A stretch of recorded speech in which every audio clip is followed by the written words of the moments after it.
Put us to order. We are back on the record in the matter of the state of Georgia versus Khalif Adams et al. In 22 SC 183572. All right, Mr. Stillwell, Mr. Botson, Mr. Shark. Good morning, gentlemen. Good morning. All right, Mr. Williams, Mr. Steele, Mr. Adams, and Ms. Renard. Good morning. All right, Mr. Kendrick and Mr. Weinstein. Good morning. Good morning, Mr. Hugh and Mr. Matthews Jr. Good morning, sir. And Mr. Nichols and Mr. Harvey and Ms. Westmoreland, good morning. Mr. Ryan and Misty Williams, good morning. All right. Mr. Brown, Mr. Smith, Mr. Houski, Mr. Adkins, and ladies, Ms. Lowe and Ms. Hilton, good morning. Good morning, Your Honor.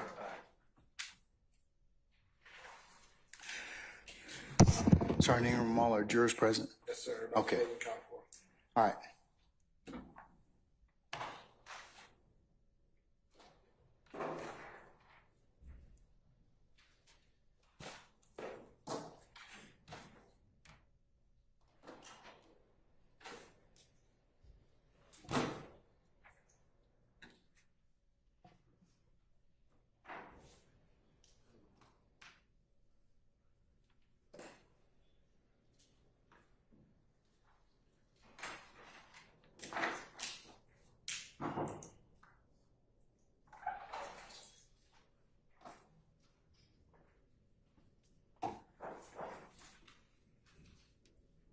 Okay, before I summon our jurors, Mr. Steele, I did in fact get your email correspondence from yesterday. I did take a look at Teague versus the state of 252 Georgia, 354, and Sullivan versus the state of 311 Georgia, 835.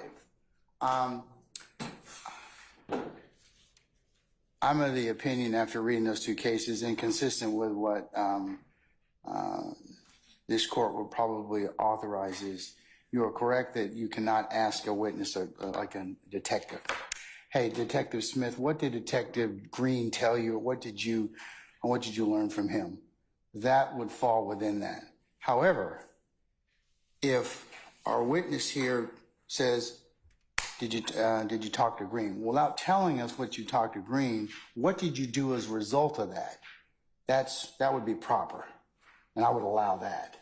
But I'm going to, it doesn't really kind of, to explain conduct, the two cases that you mentioned, while another officer can't give testimony about what he got from another officer, to explain conduct, and in fact, in these two cases, Sullivan and Teague, Sullivan in particular, the issue was that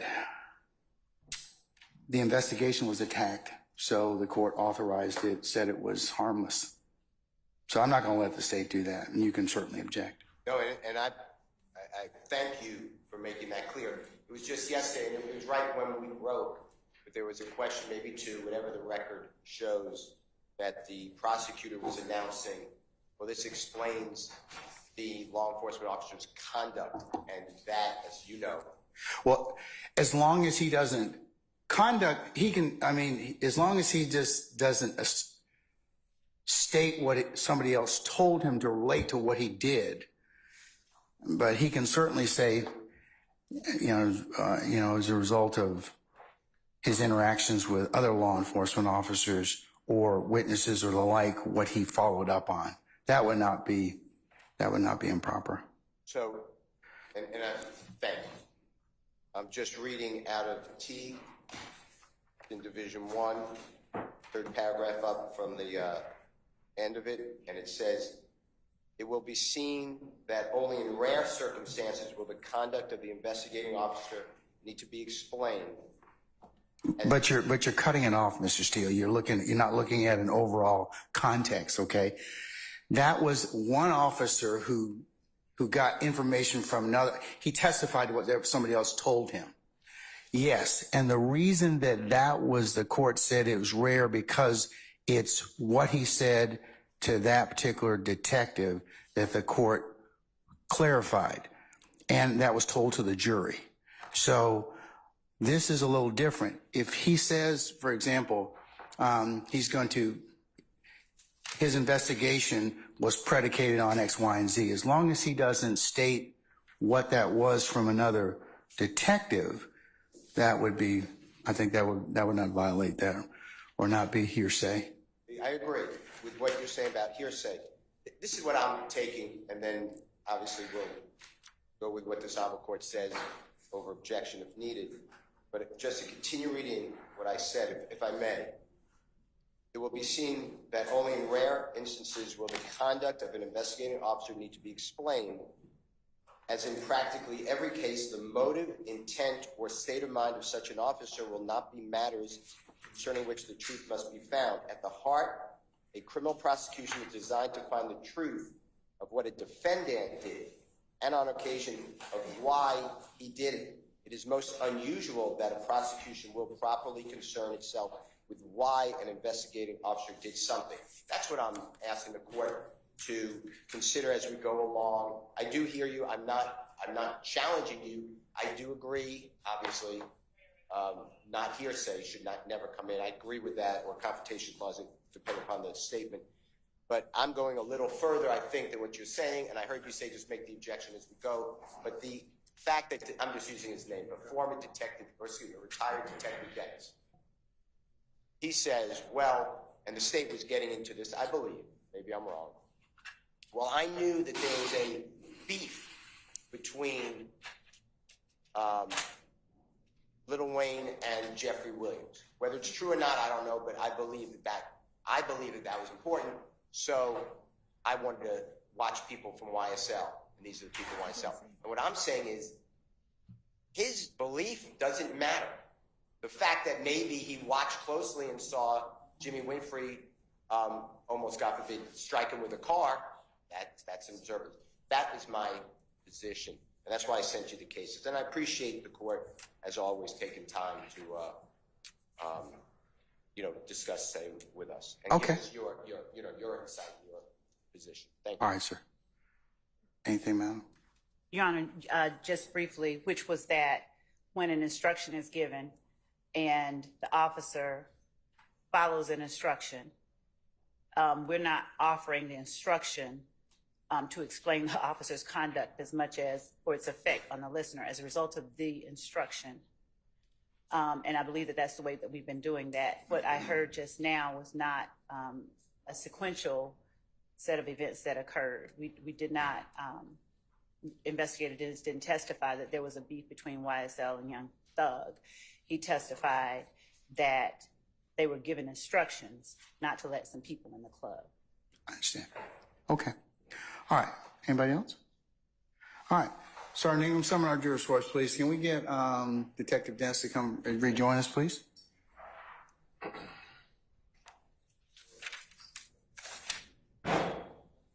Can't video him. Okay. All right. If you want to video me, that's fine. I don't care. Or Christina.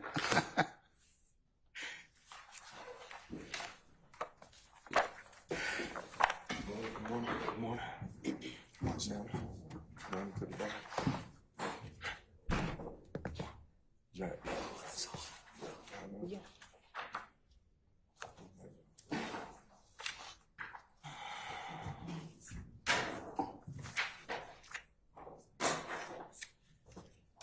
Thank you.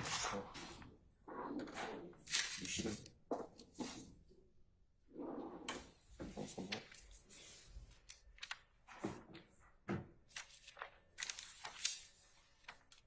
This is later at night. Office. Your schools too. It's worse and worse. Maybe I get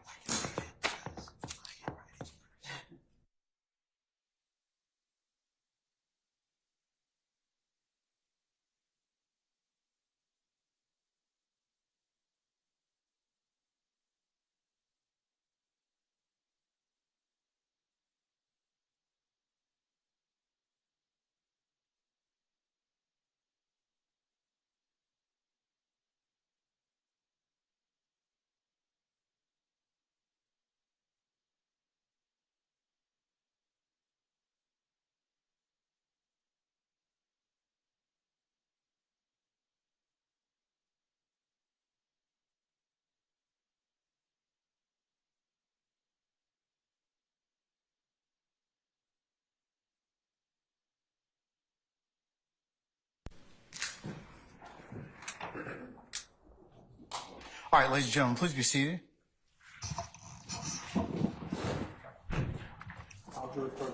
All right, thank you, Sergeant Ingram. Ladies and gentlemen of the jury, good morning. Good morning. All right, we're going to continue with the presentation of the state's witness. Retired Detective Dennis, good morning, sir. You're still under oath. Good morning. Thank you. All right. Thank you, Your Honor.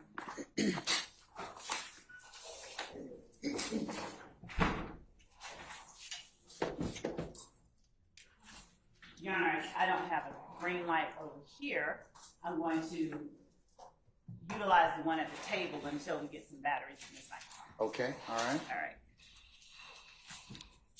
Detective Dennis, good morning. Good morning. How are you? Good. How are you? Good, thank you. When we left off yesterday, you were talking about, because of your knowledge of certain events that had occurred prior to the night of April 25th into the morning of April 26, 2015. Do you recall that? Yes. And the last question I believe that I asked you was, what events were you investigating in order of the date of occurrence You want me to start? that gave you knowledge about, that you shared with Detective Racy during his Cobb County investigation, starting January 2015, So on January 10th, we in order that the events occurred? starting January 5th, there was an incident at Club Crucial, which turned into January 6th. What events took place on January the 6th that you investigated? I'm overruled the objection, not question. And to, thank you, Judge. To be clear, Detective Dennis, do not tell anyone what anyone said specifically. Just tell the jury what events you were investigating that occurred January the 6th. We investigated the shooting. It started with a fight, which led to a shots fired call that we began to investigate. Where was the location of the shots fired call? Club Crucial. And where is Club Crucial, please? Tell me. Zone 1, west side of the city. Is it near 285 and what used to be Bankhead? I stand your objection. Could you be more specific? It's on, I think Donnelly or something. Donnelly Hollowell and 285, I believe. Okay. And is that at 2517 Donnelly Hollowell? Yes. All right. So, continue with the events that you were investigating that stemmed from that day. I believe January 8th, we had a shooting incident at 988 Confederate. Can we back up a little bit? You were talking about what you were investigating on January the 6th. Would you tell the jury what you did to investigate events of January the 6th after there was a shooting? Anytime there's a shooting or anything in the city, our supervisor will either, we get a daily report of incidents that happen in the city. The supervisor might say, hey, we had this or we had that. At Club Crucial, we often had incidents Tuesday morning from overnight. And so from our unit, we would start looking into it or looking to see if it's related to anything else that we got going on. And so it was no different with that. So using the board behind you as a timeline, would you please use this black marker? And if the first 30 ticks are the first 30 days of January and so forth, use that black marker and draw a line up and write the words January 6th on the 6th tick of January. If you could do that with your back, not to the jury, that would be great.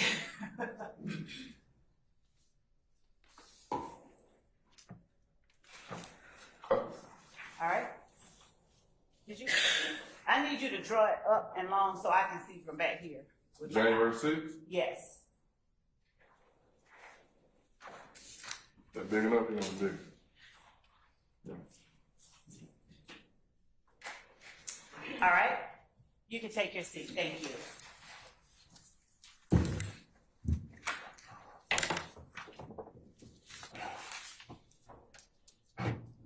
Where were the shots fired, did you say? The reports of the shots fired? Parking lot of Club Crucial, in and around Club Crucial. What is Club Crucial? A nightclub in the city.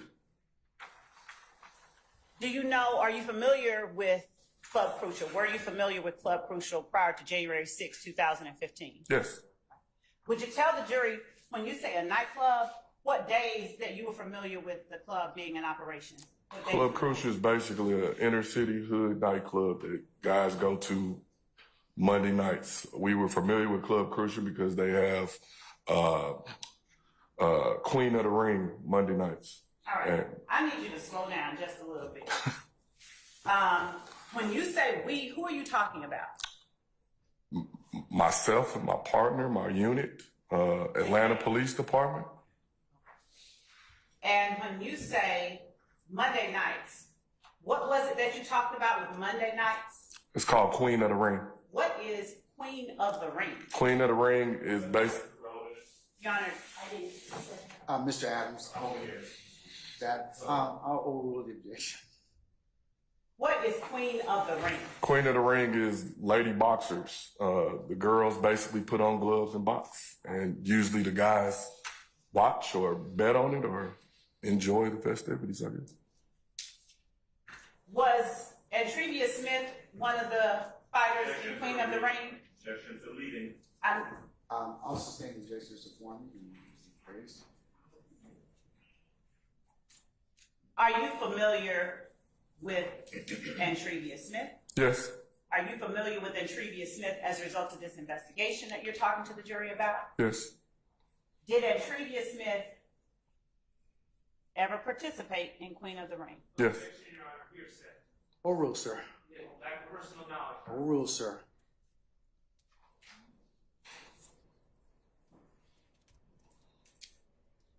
What role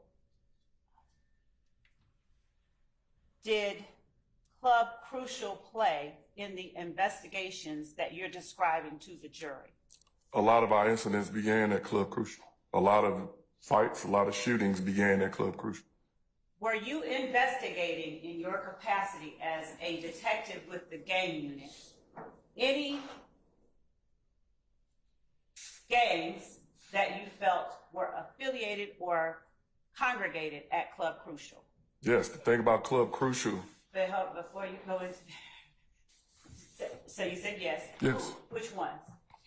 Pretty much every gang in the city. YSL, If Gang, Rolling 60s, Gangster Disciples, Goodfellas. Now if you will explain. You said the thing about Club Crucial. Club Crucial, just to bring it into perspective, is one of those places where you would think that if we had a problem, we would avoid each other. That Club Crucial is the total opposite. Everybody, it's almost like if you're not there, you're nobody in the city. And so on Monday nights, pretty much most gang members that we had dealings with would go to Club Crucial. Some nights it would be peaceful, some nights it would not. Sometimes it would spill over.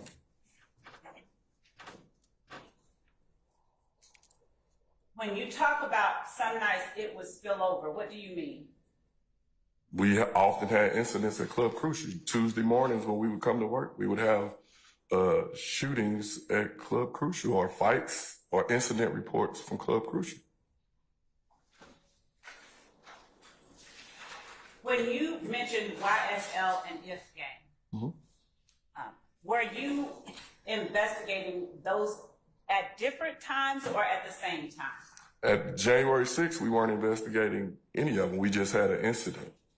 As a result of further investigations later in 2015, As we investigated after the January 10th, which was the murder of Donovan Thomas, it led to us to backtrack and look at what led up to and what was coming afterwards. okay.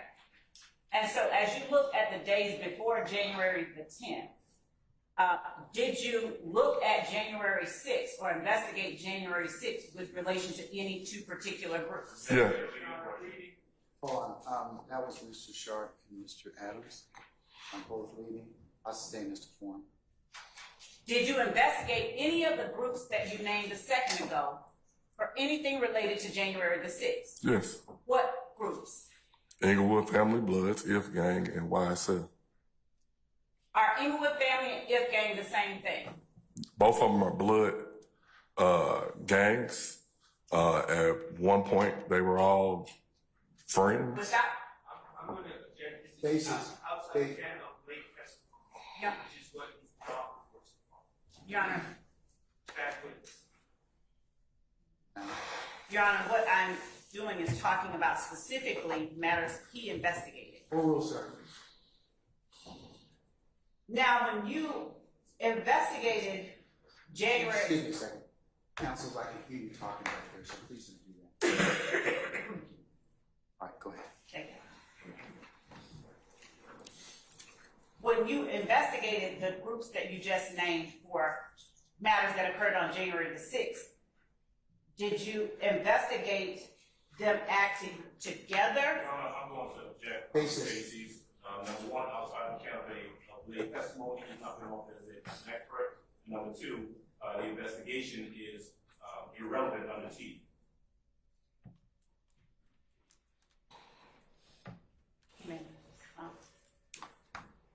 I'm gonna Yeah. wait. Your Honor, as to the I'm gonna first, sustain one objection. That's you need to lay a little more foundation. Okay. Its basis. Okay. But I'm gonna overrule the other objection as to beyond his testimony as expert. okay. Before we get deeper into the 6th, what other dates were you, or events were you investigating that you spoke of earlier yesterday, prior to talking with Detective Racy of DeKalb County? Cobb County. Cobb County. I'm sorry.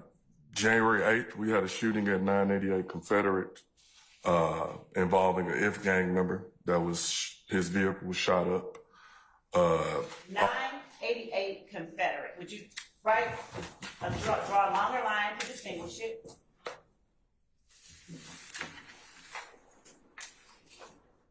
And draw a long line up, longer, January 8th on the timeline. And would you stand right there with that same marker? You said you were investigating something. What's the address that you spoke of? 988 Confederate. Would you write that up under January the 8th?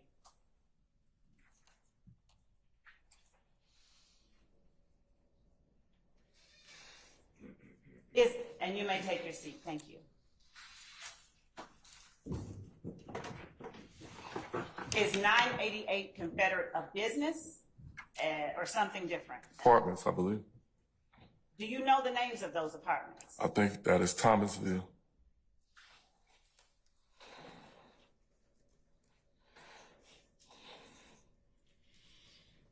Are you, through your investigations into these acts that you're describing, did you ever have occasion to investigate anything at Trestle Tree Apartments?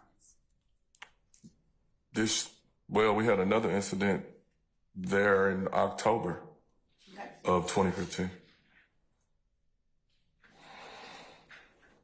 Now, the January the 8th incident, would you tell the jury the victim you were investigating? The victim was Darren Mills. All right. And was Darren Mills, as a result of the investigations that you conducted personally, prior to speaking with Detective Racy, was Darren Mills involved with either of the groups that you mentioned? Your Honor, I'm going to object again as to a form for hearsay. It's not the witness who testified to it. And any information that he testified to is hearsay and inadmissible if it comes from someone else. Also, based on confrontation clause violation, Your Honor. All right, I'm going to sustain the objection as to form. You can rephrase it. Mr. Sharp, did you have an objection? I agree with these facts. Okay. Would Your Honor allow me one moment? Sure.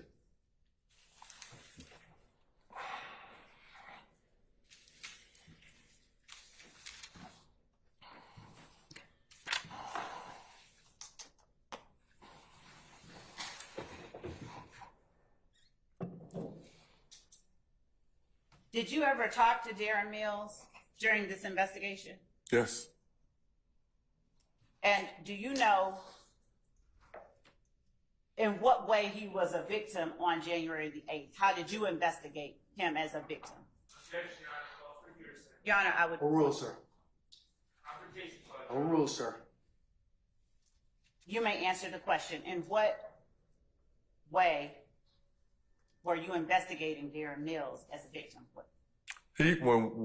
Not what happened, just was he shot, killed? No. What happened? How was he investigating? He was in the area and someone shot up his vehicle.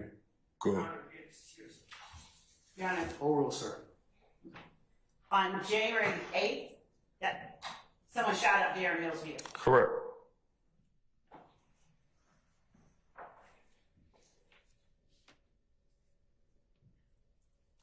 Would you write underneath 988 Confederate Darren Mills, or DM, dash V, as in, what's the V? As in Victor?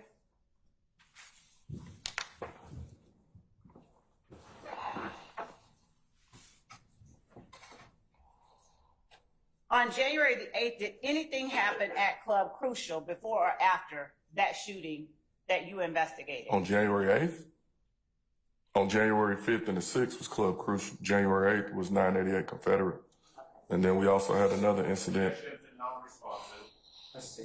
All right, let me back up.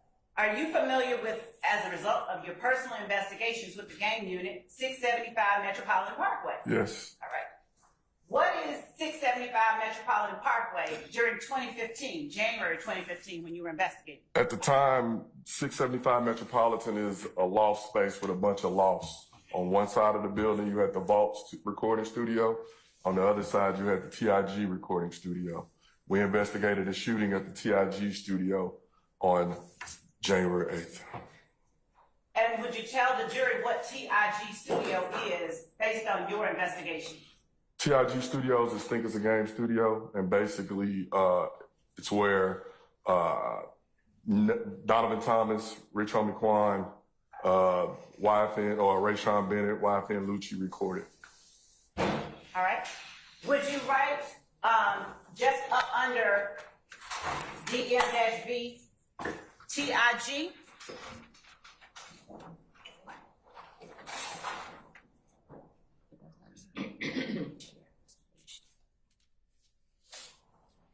In relation to that, I'm going to show you what's already been admitted as State's Exhibit 21.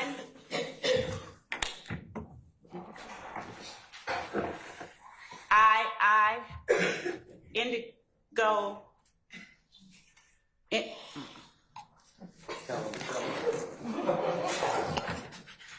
Upright. India. Yes. 21, India. We're sharing the screen with the course information. Yes.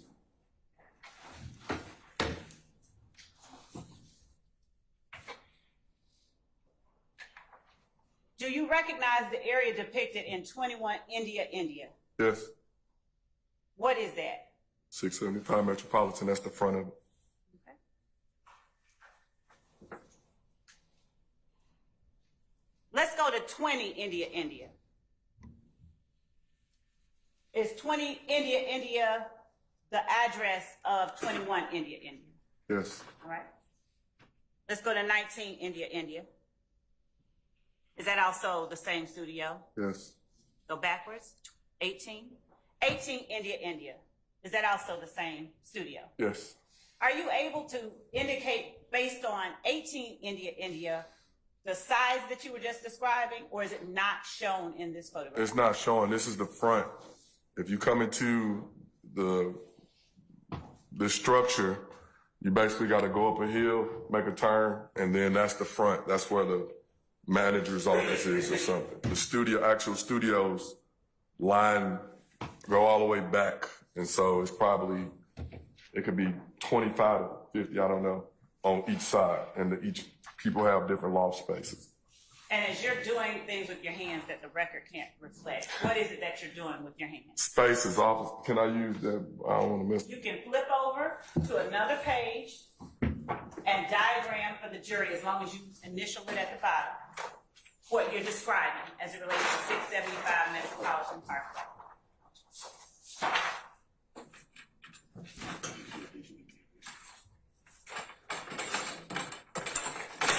You got me out, huh? I got you.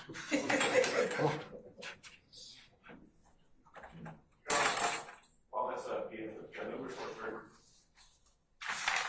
Yes. Yes.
Detective Dennis, would you please take your place in front of the diagram 675 Metropolitan Studio in the best clear handwriting pen.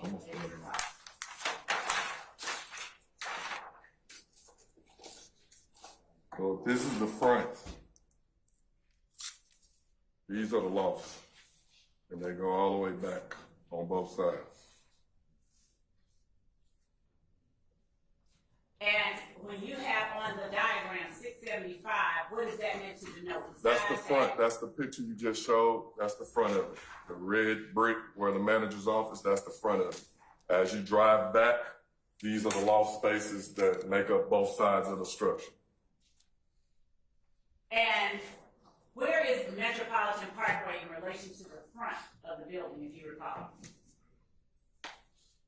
This is the street. Did you draw two lines? Huh? And it basically sits right across the street from the Atlanta City Credit Union, which is here.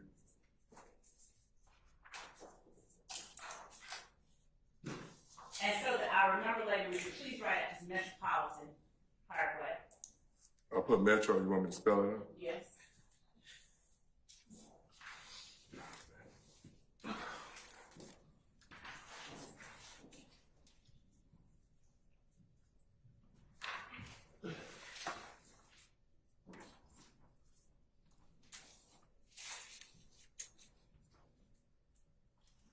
And because some of us are a little sight challenged in the back, could you use this larger marker to draw instead of the one you're using now?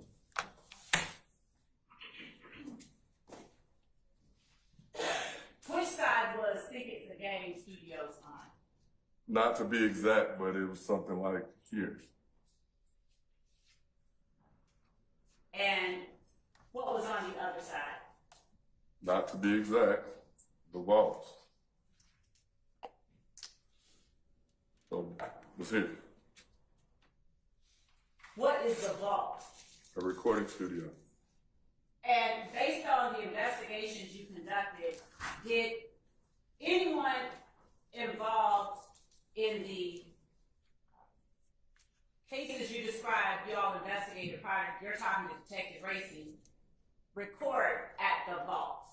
Yes, Who? Young Thug, the YSL guys hung out at the vault. If gangs hung out at TIG. Okay. On January the 8th, did any of your investigations include property belonging to DeQuantes Lamar or Rich Homie Quan? Yes, And what property of Rich Homie Quan or DeQuantes Lamar? his vehicle got I'm shot. going to object in so much as it calls for hearsay. Your Honor, under Hassan,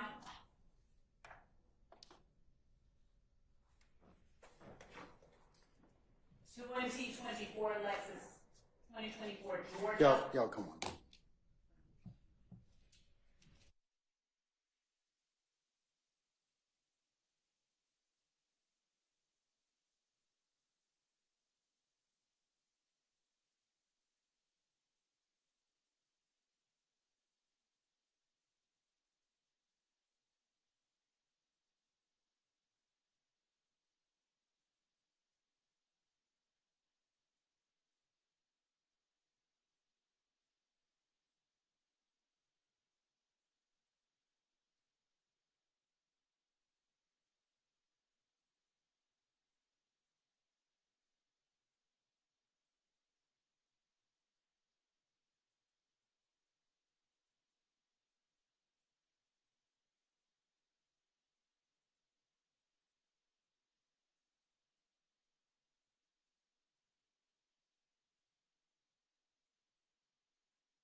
I will rule the objection. You may continue, ma'am. And, Your Honor, may I have a court reporter read that very last question that I was asking Detective Dennis, please? You may. Ms. Weaver?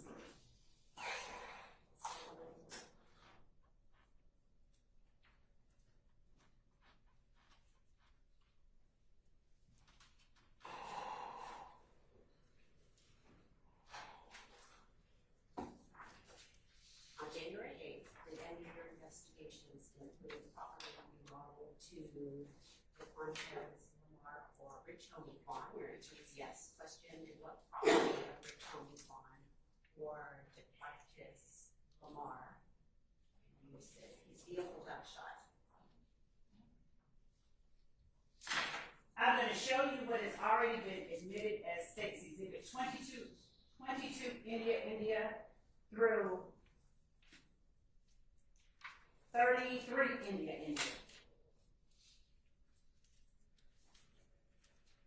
And ask you, was the vehicle depicted in that set of photographs a part of your investigation? I personally have never seen these photos. Okay. What property of, let me take that back. What property of DeQuantes Lamar did you investigate getting shot? We found the calls for service in reference to the incident.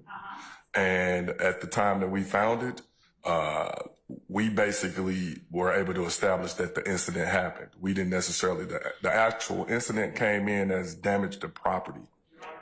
And Sure. Yeah.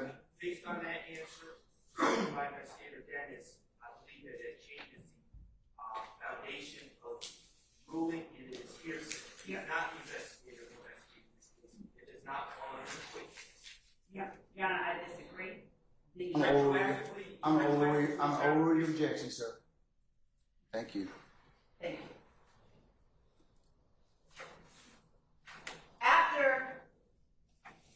I'm sorry. So the vehicle that you investigated on January 8th, that shooting of Mr. Lamar's vehicle, where did that occur? Your Honor, this statement of the testimony, he said he did not investigate. The state just said that you investigated. Your Honor, two things. I asked him what vehicle and what property was a part of his investigation. The objection that it misstates. Overruled, sir. Would you please tell the jury what location it was that you learned or investigated as being the location where Mr. Lamar's vehicle was shot? 675 Metropolitan. And through your investigation that you conducted prior to talking to Detective Racy, did you establish any relationship between Mr. Lamar and either Think It's a Game or any other studio at 675 Metropolitan Parkway? Yes. Go ahead. That's the recording studio that he recorded at. Which To our now, TIG Studios. through your investigation, did you learn who the owner of TIG Studios was? Yes. Who? Gervin Fly is his nickname. I don't know his nickname. Was it Gervin Fly Henry? I sustain the question. I withdraw. Would you please just state for the record again who it is that you said? We knew him as Fly. And that first name, is it Girbin? Yes. Okay.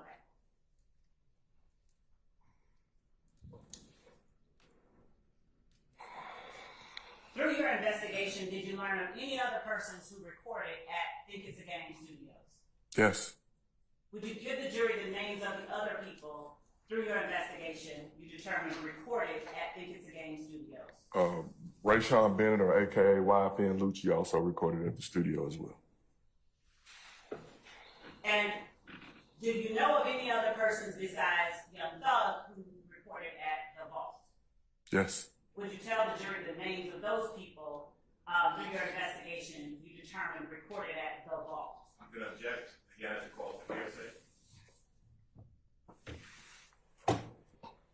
I sustain the question. You can rephrase, madam. Yes, Your Honor.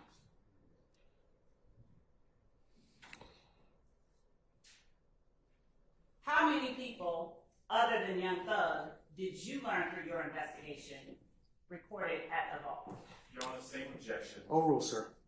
Ask for a continuing objection. You, it's noted, sir.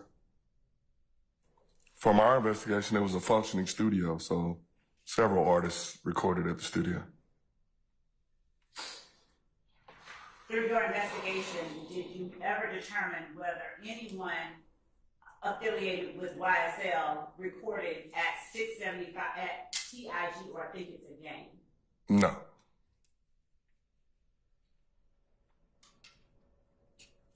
On the 8th, did you investigate any other acts besides the two that you described, the shooting involving Gary Mills and the shooting involving DeQuantes Lamar or Rich Homie? No. Chronologically, what was the next incident that you investigated that you had knowledge of prior to talking to Detective Race? January 10th, the murder of Donovan Thomas, aka Peanut. Prior to January the 10th, did you investigate or look into anything that occurred at Spring Street and Ivan Allen Boulevard? Yes. What did you investigate that occurred at that location? We had found a flyer in reference to an incident of a female that was associated with Mr. Williams. We believed it was his girlfriend at the time. It came up as a shots fired call. We tried to investigate to find out, but we had no reporting victims or anything of that sort. And was this call one of what you would call a property call, or just Damage to property. So it didn't have any damage or anything. It just came up as a shots fired. So it was just listed at. The hearsay, he's referring to a 911 call or a cab or anything that is not his or his investigation will be hearsay and he would object. you're under Hassan and Quick, Your Honor, is simply talking about? Overrule your objection, sir. Go ahead. We basically located the shots fired call. We looked into it like we looked in every call that we received, Did and you ever find a victim? we did not. Did you ever find a projectile? We did not. And did you ever locate the person who made the call? We did not. Did you endeavor to do either of those things? We did all of that. Okay. And I object to the relevance and that to be stricken based on all of the responses. Overrule, sir.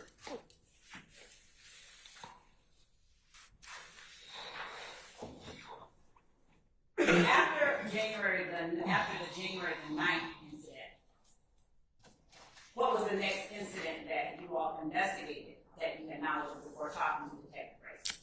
The murder of Donovan Thomas. And where, based on your investigation, did that murder take place? 330 McDaniel Street, McDaniel and Northside Drive. Is that in Fulton County? Yes. Now, would you on that map draw a line up on a timeline? Draw a line up from January 9th?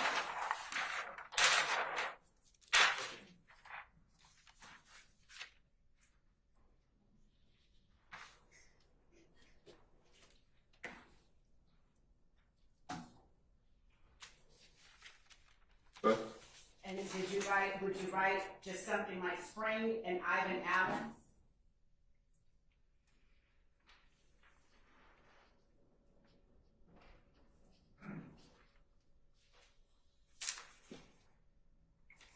Shops. And what was the flyer that you said that you located? It was for an event that was at the location. It's a hotel right here at the location. Do you remember what kind of event? I don't. Okay. Now, would you draw a line up from the 10th?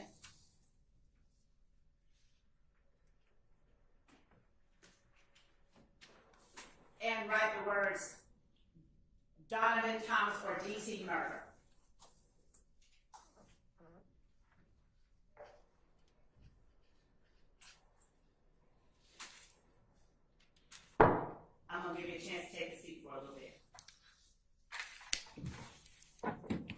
chronologically, what was the next event that you investigated as part of the gang unit you were aware of prior to talking to Detective Race? The night of the 10th rolling into the 11th. What was the location of the incidents that you investigated the night of the 10th rolling into the 11th? I believe it was 88 Van Ira and Hendricks, 193 or 198 Hendricks. And what type of incident took place at those locations? Buildings, houses shot up. And who in your investigation was connected with those locations? Objection, calls for hearsay. Your Honor, under Quick and Hassan, this is Take a look at the question.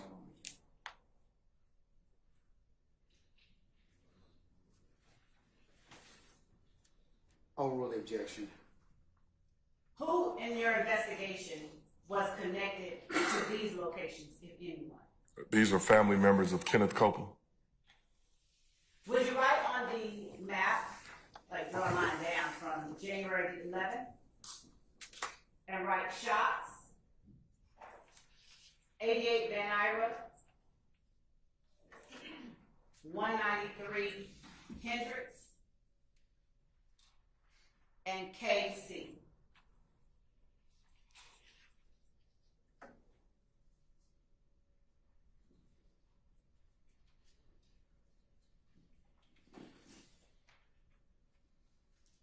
You may have a seat. Were these locations of KC's family or people? Yes. Okay. And were these locations the targets of the shots that were fired? To our knowledge, yes. Objection, calls for speculation. Is, Hold on. That was Mr. Adams and Mr. Sharp. I'll rephrase. I sustain objection. Did the reports that you investigated originate from the occupants of 88 Van Ira and 193 Hendricks? In other words, you understand that question? Yes. Overrule, sir. Go ahead. Yes.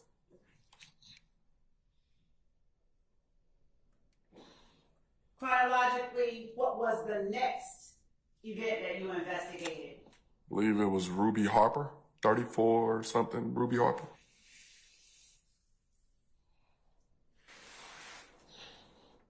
Did you investigate an event at 349 Cleveland Avenue on January the 12th, 2015? I stand, I'm gonna overrule the objection. Was that one of the events involved in your investigation that you conducted prior to talking to Detective Ray? Yes. Who was affiliated or connected with 349 Cleveland Avenue? That's basically in a YSL territory area. And is that something that through your investigations you determined as a detective? I sustain the objection. How were you able to determine that or make that statement to the jury? Based on being a detective and a gang detective. Cases. You've gone for an expert testimony. Please. Overrule, sir. You just said based on being. Overrule, sir. Thank you. What was the incident that you investigated that occurred on January 12th at 349 Cleveland Avenue? Shots fired. And who did you investigate as the perpetrator? I don't recall. Do you recall who the victims? Not off the top of my head. Okay. Would you draw a line up from January the 12th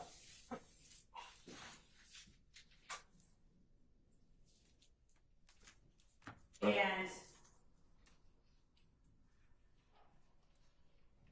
right 349 Cleveland, shots fired.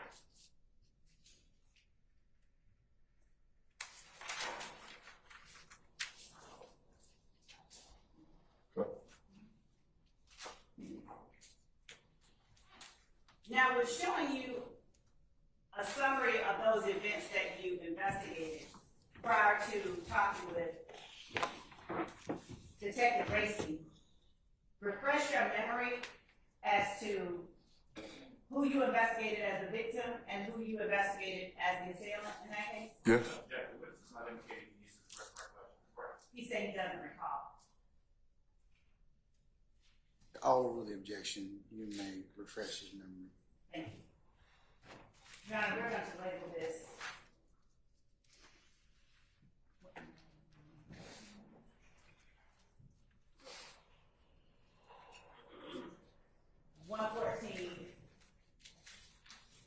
Echo sub R will request.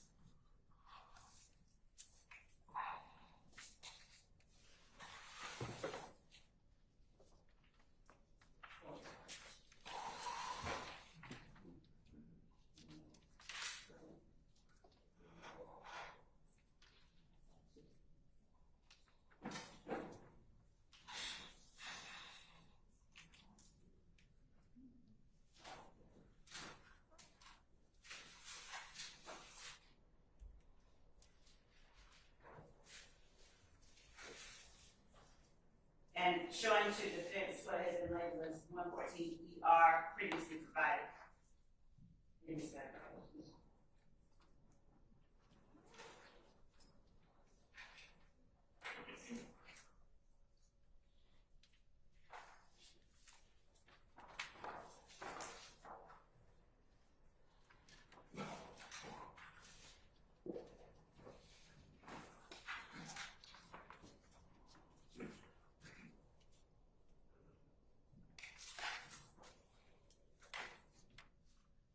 Was showing you a copy of that refresher recollection.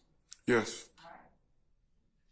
Your Honor, I'm going to approach the witness with what we have labeled as State's Exhibit 114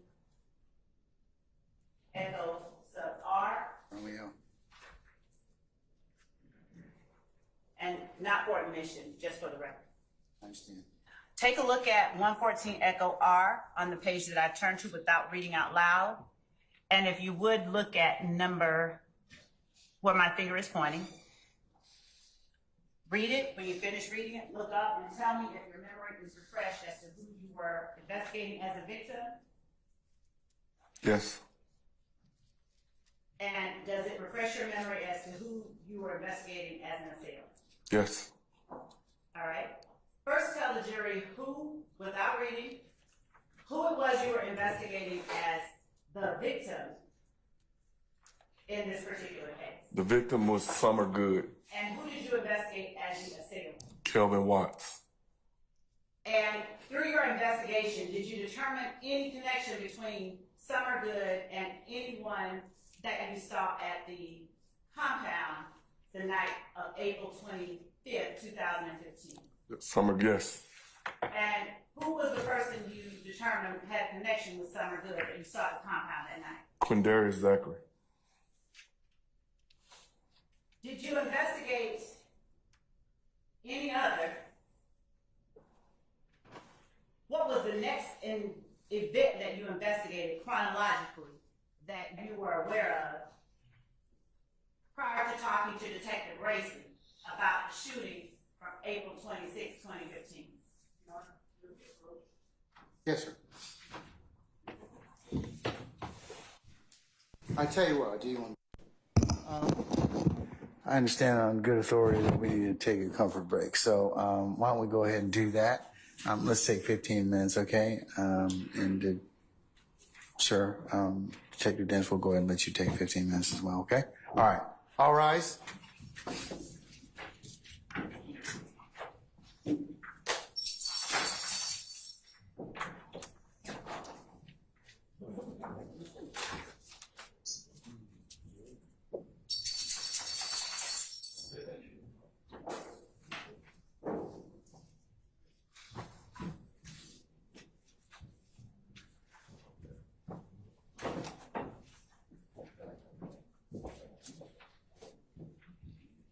All right, ladies and gentlemen, please be seated. All right, Mr. Sharp, what do you wish to tell the court? Your Honor, I don't know where this is going, but I think that this is definitely something before the state goes down this road that they should have litigated before attempting to. They should what? I'm sorry, sir. Litigated outside the presence of the jury before attempting to do this. I am saying right now, I don't know where the state's going with this, but if I hear my client's name, Shannon Stillwell, or any of people that are associated with my client's name being listed as someone that was being investigated or suspected of a crime, I am moving for an immediate mistrial because that would be highly improper.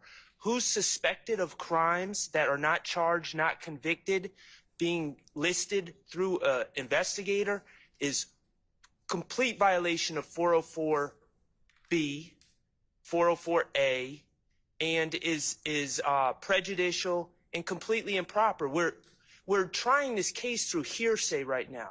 I'm surprised the state didn't ask Investigator Dennis, well, what happened in the Donovan Thomas case? Just tell us all about what you learned through hearsay, because that's where we're headed. And to just say, who's the victim, who's the suspect, and who's the perpetrator? Yeah, who's the perpetrator? That's highly improper. And right now, the only perpetrator that's been listed is Kelvin Watts, and I think that was improper.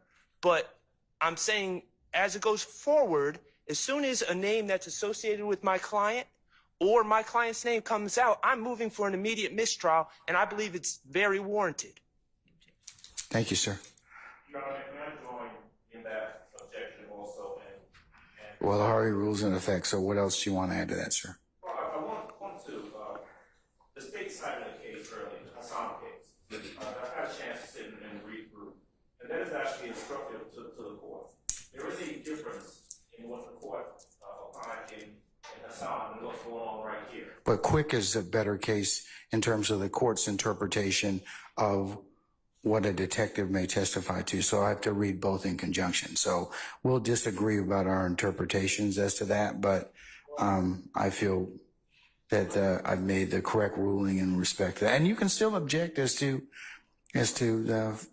foundation, but And that's my position. And I share the same concern that Mr. Sharp has, which is that they have witnesses that they can call to testify about the individual incidents. If it's relevant, it comes in and those witnesses testify. But they can't simply wholeheartedly have Detective Dennis, and just by asking the questions in a certain way, saying, what does your investigation show? He can't just keep showing. He can testify to the end result of the investigation, but he can't get around hearsay by simply saying that I know this person was a perpetrator, this person was a victim. All of that comes from hearsay. In the Hassan case, that detective was not allowed. Of course, that detective did not testify about information gleaned from other detectives or information gleaned from the investigation. They were very clear in Hassan as to what was admissible and what was not. And what he is testifying to right now is not admissible. They can't call those witnesses, and they've got 200 witnesses on the witness list. They're trying to get around calling a lot of witnesses by trying this case, as Mr. Shaw said very aptly, by hearsay. And that deprives us of the ability to confront those witnesses. If the detective says, well, this person I determined to be a perpetrator, this person I determined to be a victim, we have no way of confronting that if it's just coming in based on his hearsay testimony. oh, I would object. I would be in the same position and ask for the state not be allowed to continue down that road. okay, all right, state. Your Honor, Quick is as the court has pointed out, Quick is the most on-point authority that we have for our questions that we are asking Detective Dennis. We are, as Mr.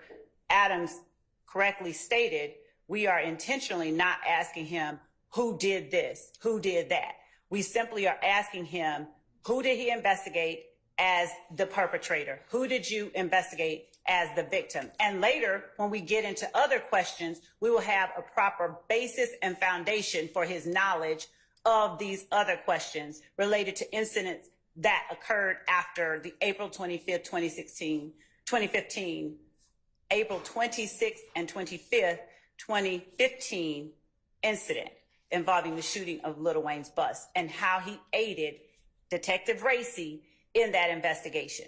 Previously, Detective Dennis was asked questions about why he became involved in a Cobb County incident. Detective Dennis testified aptly that as a result of events that he was already investigating, he was able to do X, Y, and Z. There are certain steps that he took, certain places that he went that involve the incidents that he is simply speaking to the jury about his who, where, and what he investigated, not offering any statements by anyone. We're not arguing this is that, he pled guilty to that, and we're not going to offer any improper hearsay or testimony that might infringe on anyone's rights in this case. All right, counsels, take your break. We'll see you in a few minutes.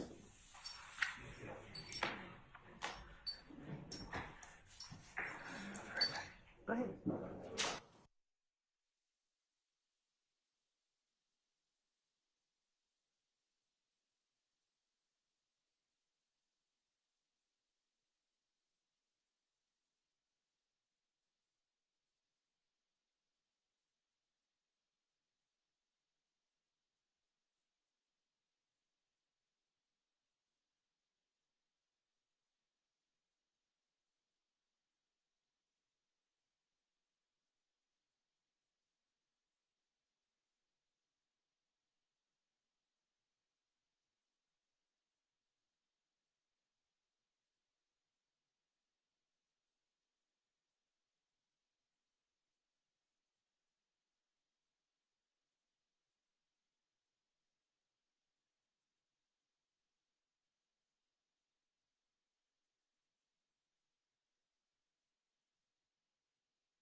loosens your body. All right, so summon our jurors, please.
All right, ladies and gentlemen, please be seated. All right, thank you, Sir Ingram.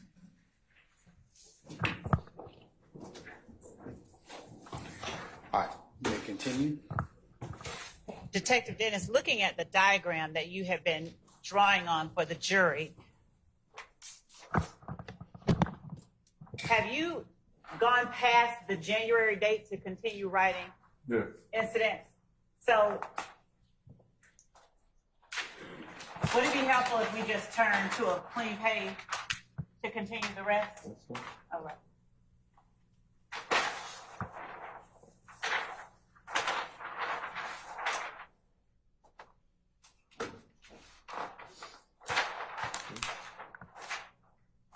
So I'm just going to write timeline at the top, okay? All right.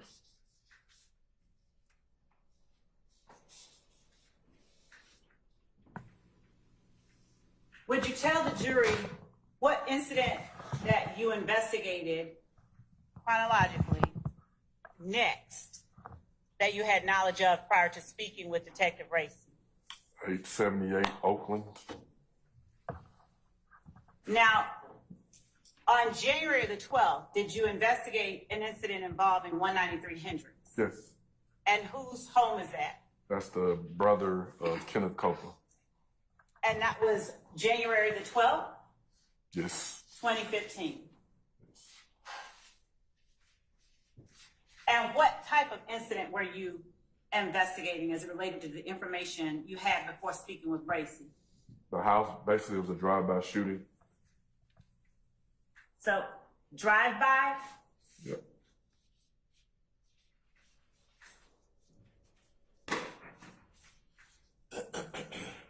Of Kenneth Copeland's brother. Correct. Was Kenneth Copeland affiliated with any of the groups that you described being at Club Crucial on January the 8th, 2015? January 6th? January the 6th, 2015. Yes. Which, Oh, sir. which group did you investigate Kenneth Copeland as being a part of as it relates to the investigation you took place before speaking with Detective Racy? He was associated with YSL.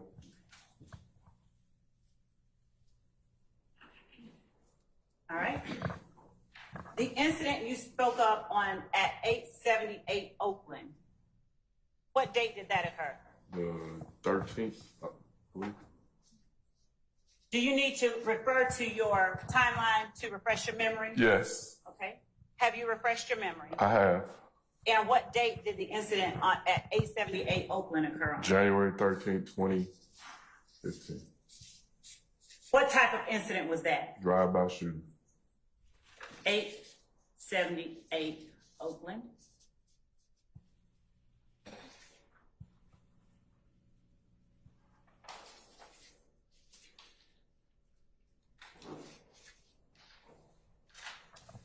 Have I accurately written what you said on the Yes. flip chart? Is that address connected with anyone who is, at that time in your investigation, associated with YSL? Kenneth Copeland. And what relation is the house owner of 878 Oakland to Kenneth Copeland? His sister. And is his sister the person you're investigating as the victim or the perpetrator? The victim. In the incidents occurring on January the 12th and January the 13th, are you investigating persons associated with YSL as victims or perpetrators? We're investigating as victims. Okay.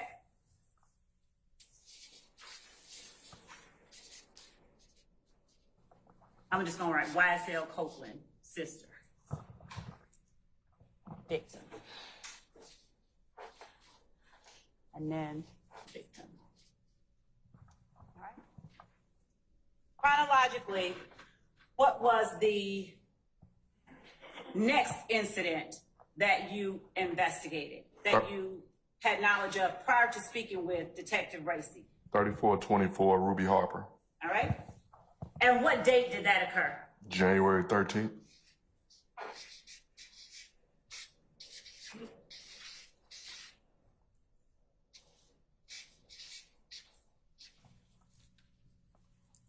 Thirty-four, 24.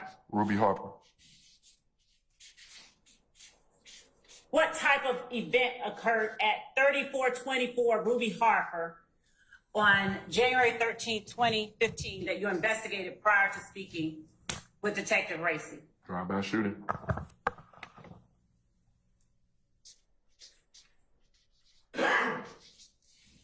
Is 3424 Ruby Harper in Atlanta? Yes. And is it in Fulton County? Yes. And who lived, did anyone at 3424 Ruby Harper have any connection, based on your investigation, to anyone in YSL? Yes. What was the connection between the person at 3424 Ruby Harper and someone in YSL? The stepfather of Jeffery Williams.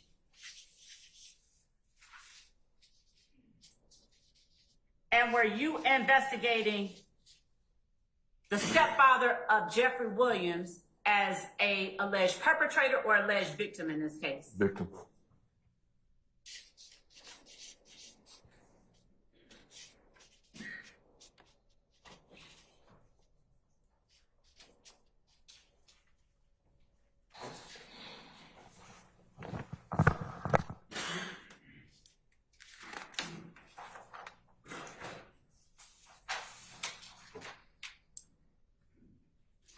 Moving forward, on January the 22nd, 2015, did you investigate any crimes or offenses that you had knowledge of prior to speaking with Detective Racy? What's the date? January 22nd, 2015. 1007 Hill Street.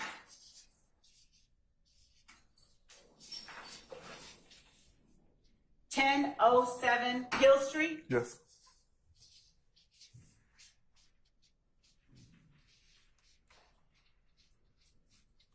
Is 1007 Hill Street in Atlanta? Yes.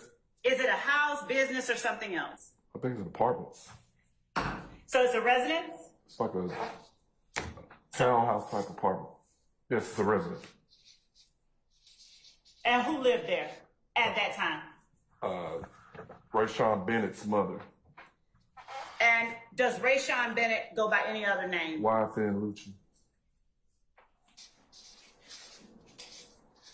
Lucci's mama lived at 1007 Hill Street? Correct.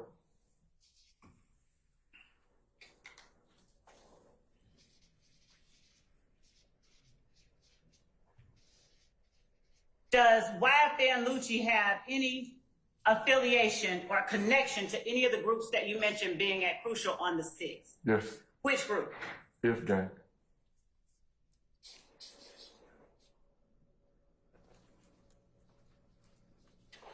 Are you investigating YFN Lucci's mother as the victim or alleged perpetrator? Victim.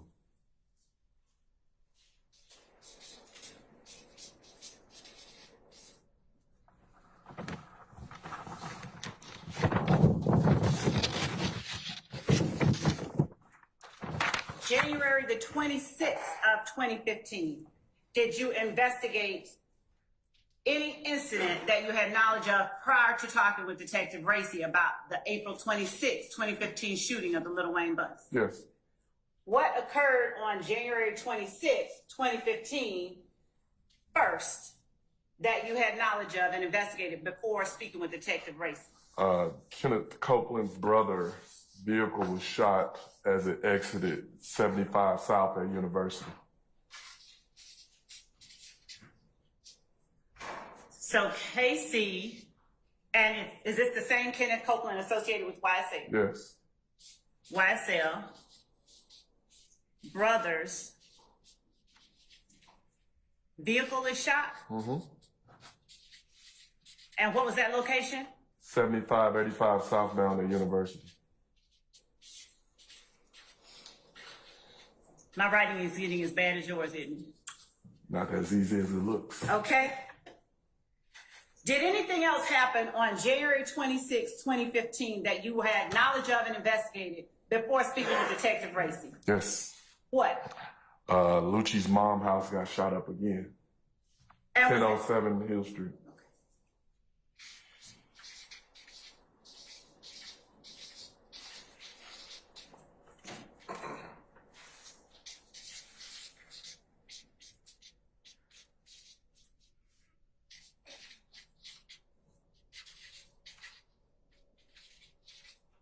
And was his mother the victim that you were investigating or the perpetrator you were investigating? Her and her boyfriend were the victims. They were actually shot.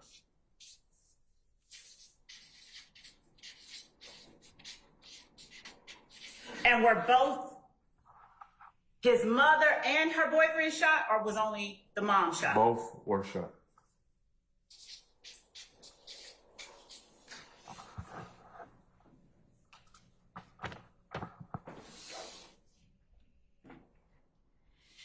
January the 28th, 2015.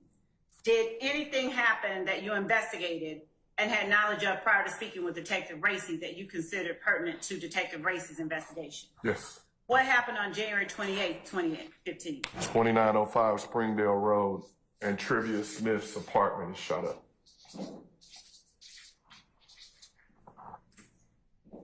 $2905 Springdale Road. Mm-hmm. Is that in Atlanta? It's in Atlanta, but I think it's at East Point or College Park. I'm not sure. On the border. And Trivia Smith home shot up. Mm-hmm.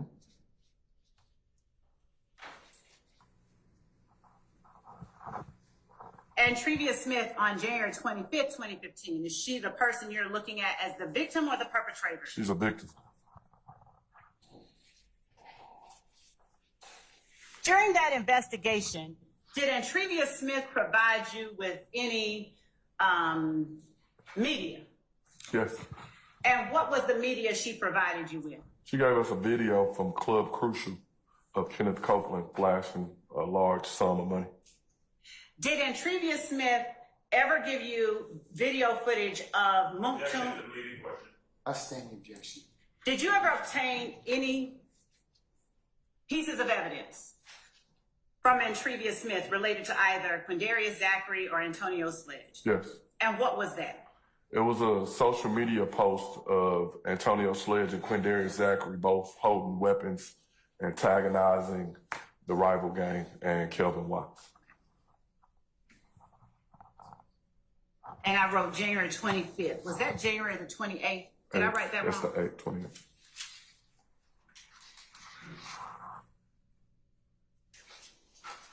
Sure.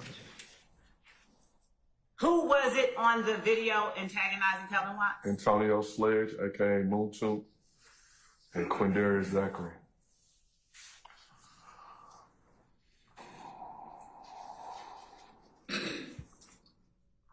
Antagonizing Kelvin Watts. Correct.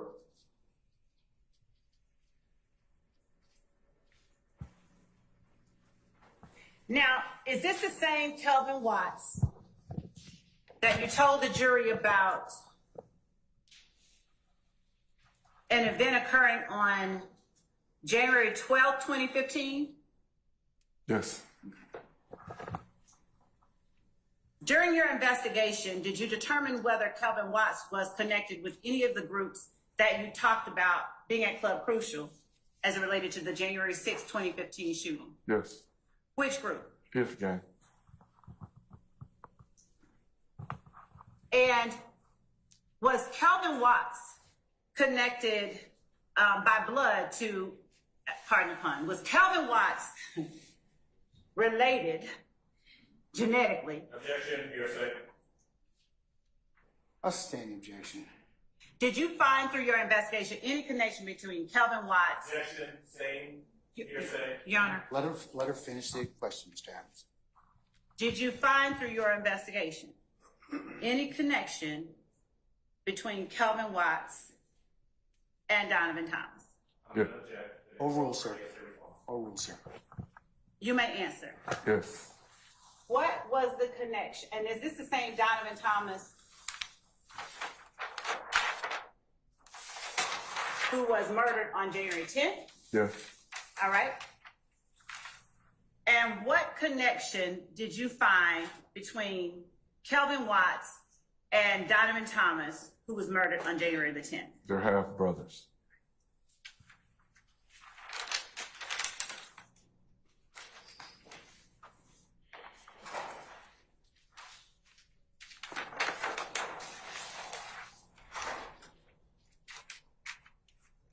And is Calvin Watts associated with If Gang, YSL, or something else? Fifth gang. All right.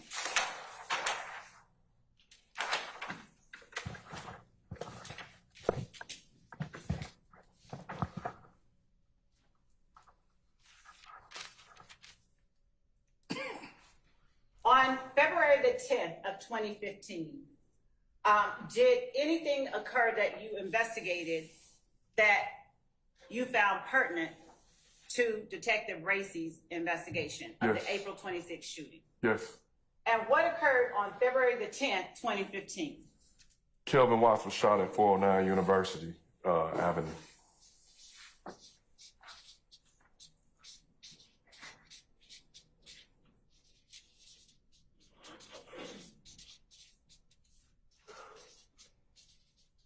Is that in Atlanta? Yes.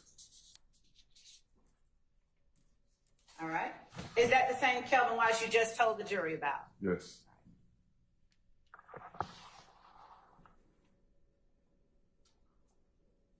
Did anything occur on February the 19th of 2015 as it related to your investigation prior to speaking with Detective Racy? Yes. What happened on February the 19th, 2015? 156 Maury Avenue, Kenneth Copeland was coming out of his home and was shot at with his girlfriend and their small child.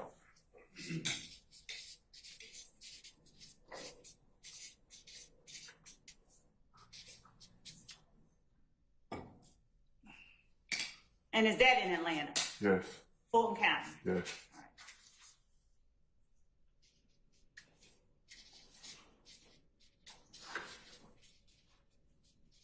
So with his girlfriend, GF, and child? Yes. Okay.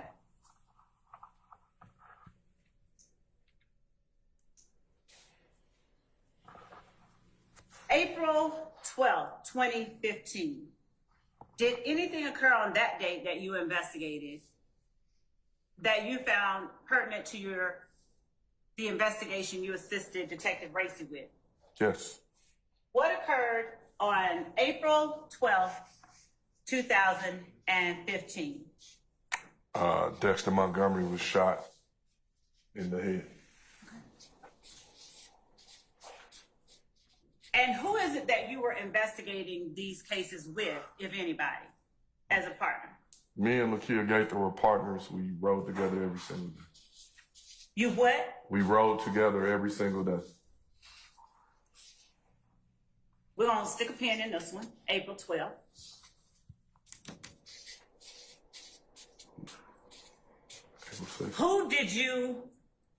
What did you investigate Dexter Montgomery as, victim or assailant? Victim. And who did you investigate as the perpetrators of the April 12, 2015 incident? Walter Murphy and Demise McMullen. Is this the Walter Murphy that you had previously labeled DK in prior photos? Yes. And is Walter Murphy Also one that you connected with YSL during your investigation? Yes. And the other person was Demise McMullen? Yes. What nickname, if any, did you learn he had? Nard or hard nard?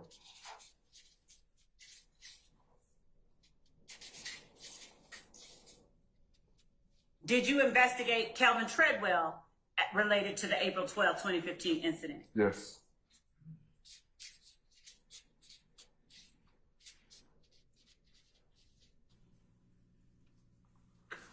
Did you investigate Rodney Allison as it relates to the April 12, 2015 incident? Yes.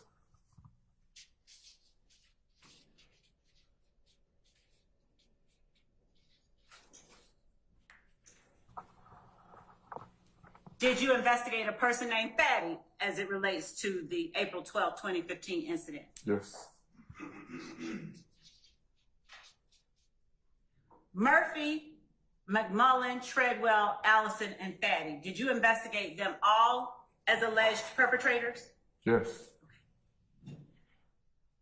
Were McMullen, Treadwell, Allison, and or Fatty associated with either of the groups you mentioned were at Club Crucial on January 6, 2015? Yes.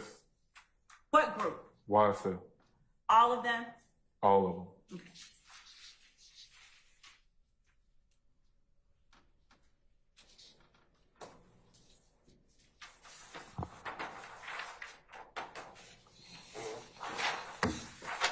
And did you have an occasion to interview Walter Murphy in connection with the April 12, 2015 incident and the April 26, 2015 shooting of the Little Wayne bus? Yes.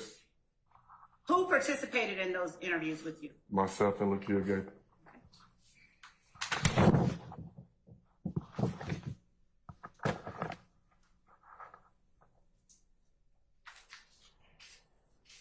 So we'll go to 4/26/2015. Little Wayne bus shooting.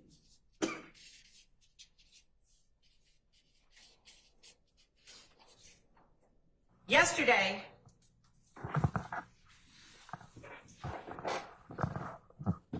you talked about having written a report in that case. Yes. Did you draft your report on the day that these events occurred, April 26, 2015? No. Approximately when did you draft the report that you made in the case involving the Little Wayne bus shooting? Not sure. Probably a month after, I think. And would referring to your report refresh your recollection as to the date? That's fine. Your Honor, may I approach the court reporter for these exhibits? You may.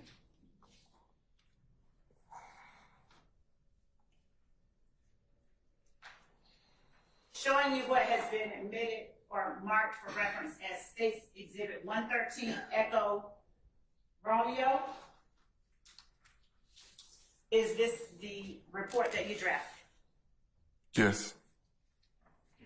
Looking at that report, does it refresh your memory as to when you prepared the report? Yes. And what date did you prepare the report as it relates to the Little Wayne bus shooting on April 26, 2015? May 26th. Would you tell the jury why you prepared a report for an event occurring in April on May 26, 2015? Because initially it was no crime on us. It was on Kyle.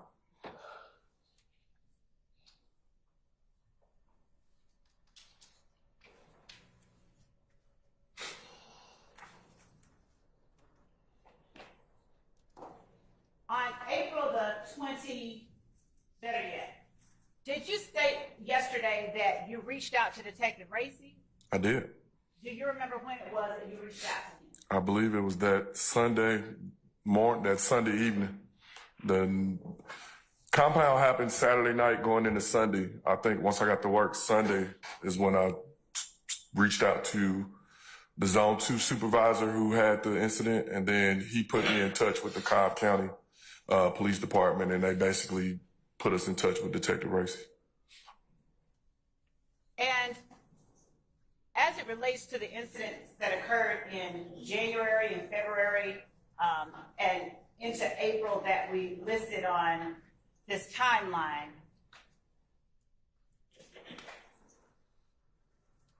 what groups was it that you were investigating before talking to Detective Rice? YSL and If Gang. How did you feel that that investigation you were conducting related to the investigation that Detective Racing was conducting? It was, Yeah, that's relevant. I'll overrule the objection. You may answer. it was basically the same players and the same people. When you say the same players and people, was Lil Wayne involved in either of those incidents? No, Then who are you talking about? I'm talking about YSL. Okay.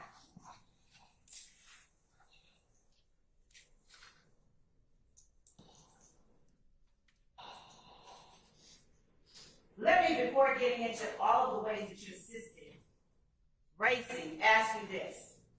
On April the 28th, 2015, did you investigate any events related to one or more of those same people that you were looking at as a result of April the 26th shooting of Lil Wayne's bus? Say that, rephrase that, or say that again? April 28th, 2015, did anything happen that you investigated Yes. that was related to people connected with the April 26th, 2015 shooting? Yes, I investigated. Did anything happen at Adele Drive? Drive-by shooting.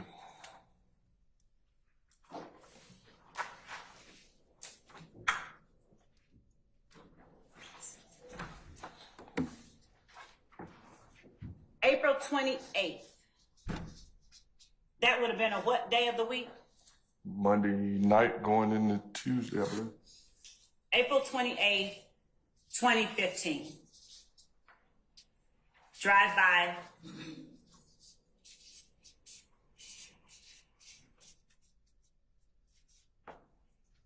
And what was the location of that drive-by shooting? 1428 Adele Drive.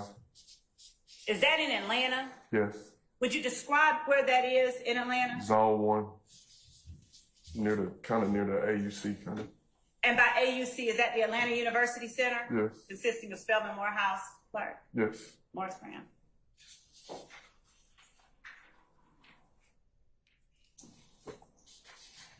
Were the occupants of 1428 Adele Drive people that you investigated as the perpetrators or victims in the shooting on April 28th? In this shooting, they were victims.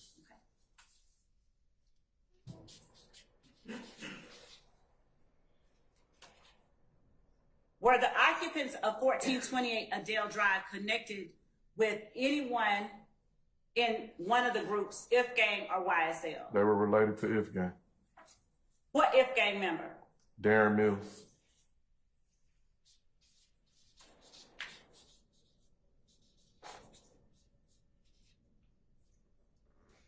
And what relation to Darren Mills did the occupant of 1428 Adele Drive have? The victim? Yes. The victim was his aunt. Okay. Did his mother also live there? Yes. Okay.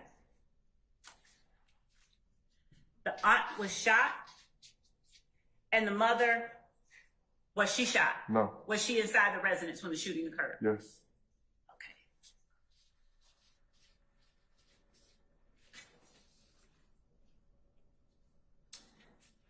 Did anything occur on April the 28th, 2015 at Drew Drive that you investigated as it relates to YSL or If Gang? Yes. What happened on April the 28th, 2015 at Drew Drive that you investigated? A drive-by shooting. And what was the address of Drew Drive? 1903 Drew Drive, Northwest.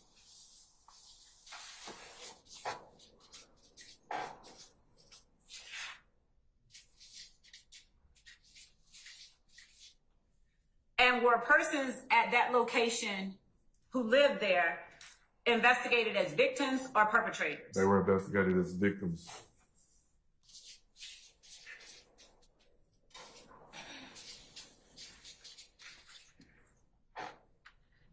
Did anyone live at 1903 Drew Drive who was connected with either YSL or If Gang through your investigation? Yes. Who? Philip Collins. He's the brother of Darren Mills. And did Philip Collins alone live at, and this is an apartment complex, house, or something else? I believe it's an apartment, and it's his girl. I believe he stayed with his girlfriend. Okay.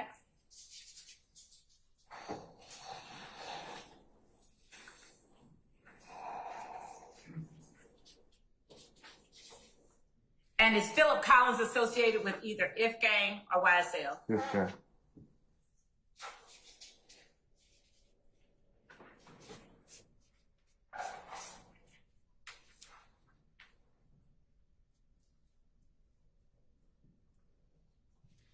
April 28th, 2015.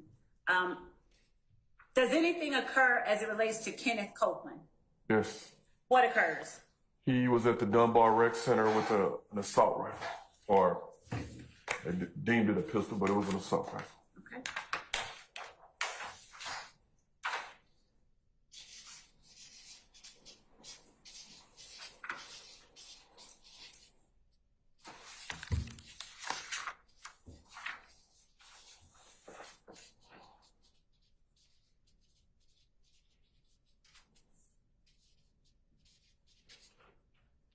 And this was Kenneth Copeland associated with YSL? Yes. And is this information you gleaned from your investigation? Yes.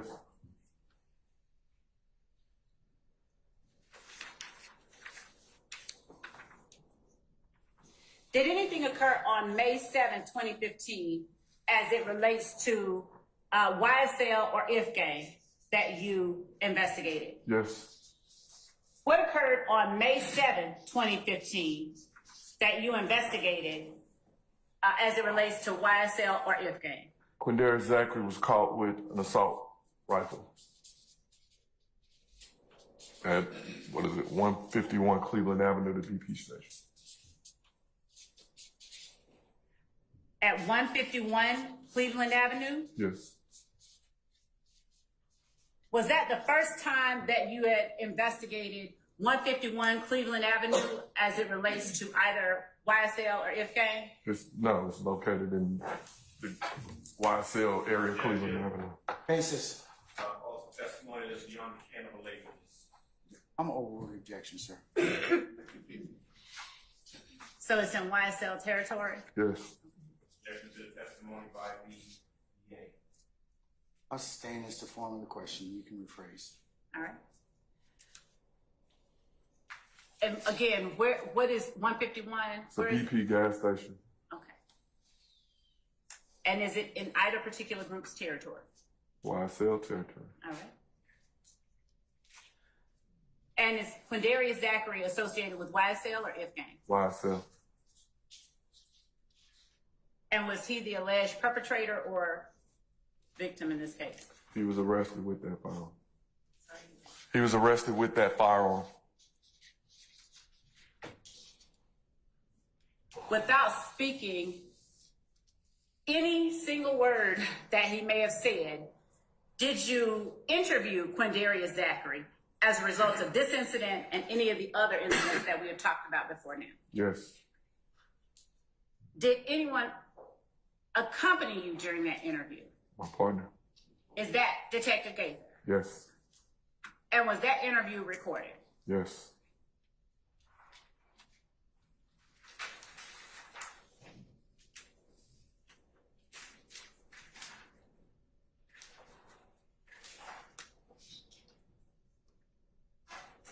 October 1st, 2015.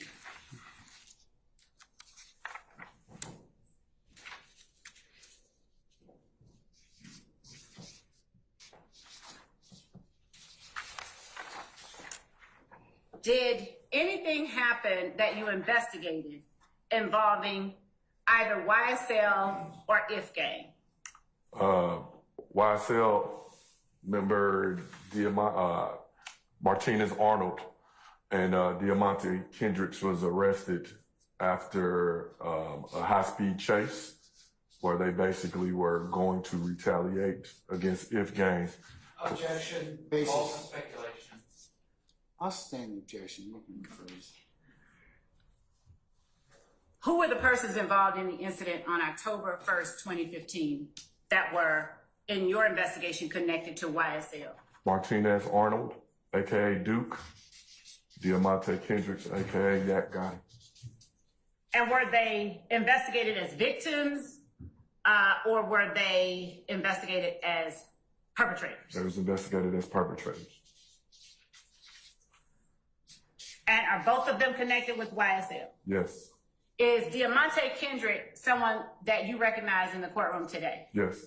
Would you tell the jury where he is seated and an article of clothing that he is wearing?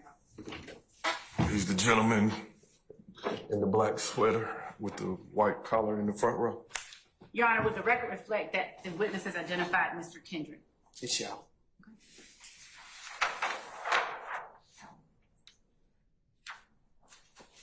You also spoke about Jeffery Williams earlier. Is Jeffery Williams anyone that you recognize in the courtroom today? Yes. And would you describe where he is sitting, and what he is wearing for the record? The tan and red sweater with dreadlocks in the second row. And who is he seated between? They don't want me to call hair colors today, so Mr. Steele and I believe Mr. Adams. Your Honor, would the record reflect that the witness has identified Mr. Jeffery Williams? It shall. Thank you.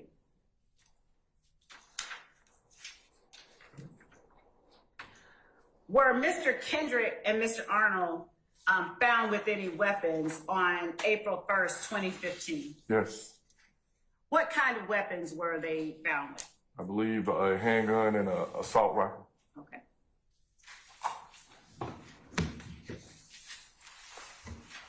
Through your investigation,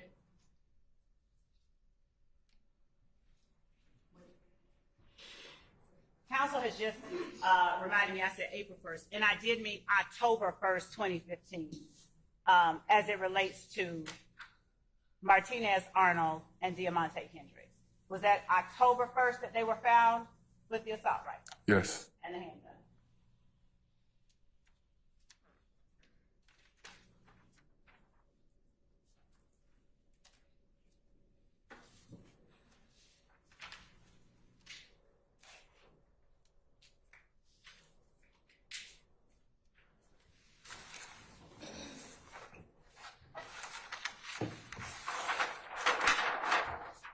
When you reached out to Detective Racy, what information did you seek to provide him that you thought would aid in his investigation? That A, I was there, and B, I kind of had an idea of the suspects involved. And did you take any steps from that point to aid or assist Detective Racy in gathering any evidence of the April 26th shooting of Little Wayne's bus? Yes. Now, before April 26th, and even further down to October 1st, 2015, were all of the incidents except the shooting itself of Little Wayne's bus, did you investigate them as happening in Fulton County? Yes.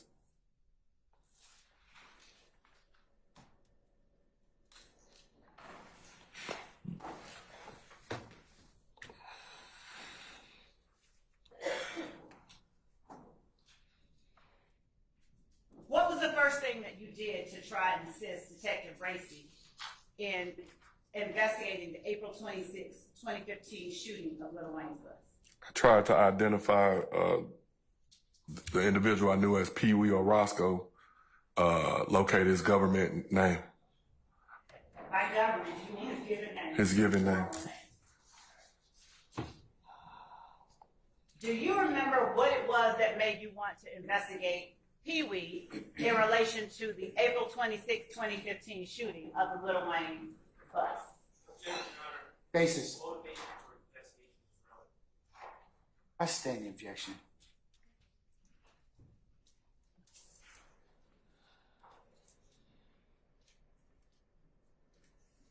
Why did you want to get Pee Wee's given name?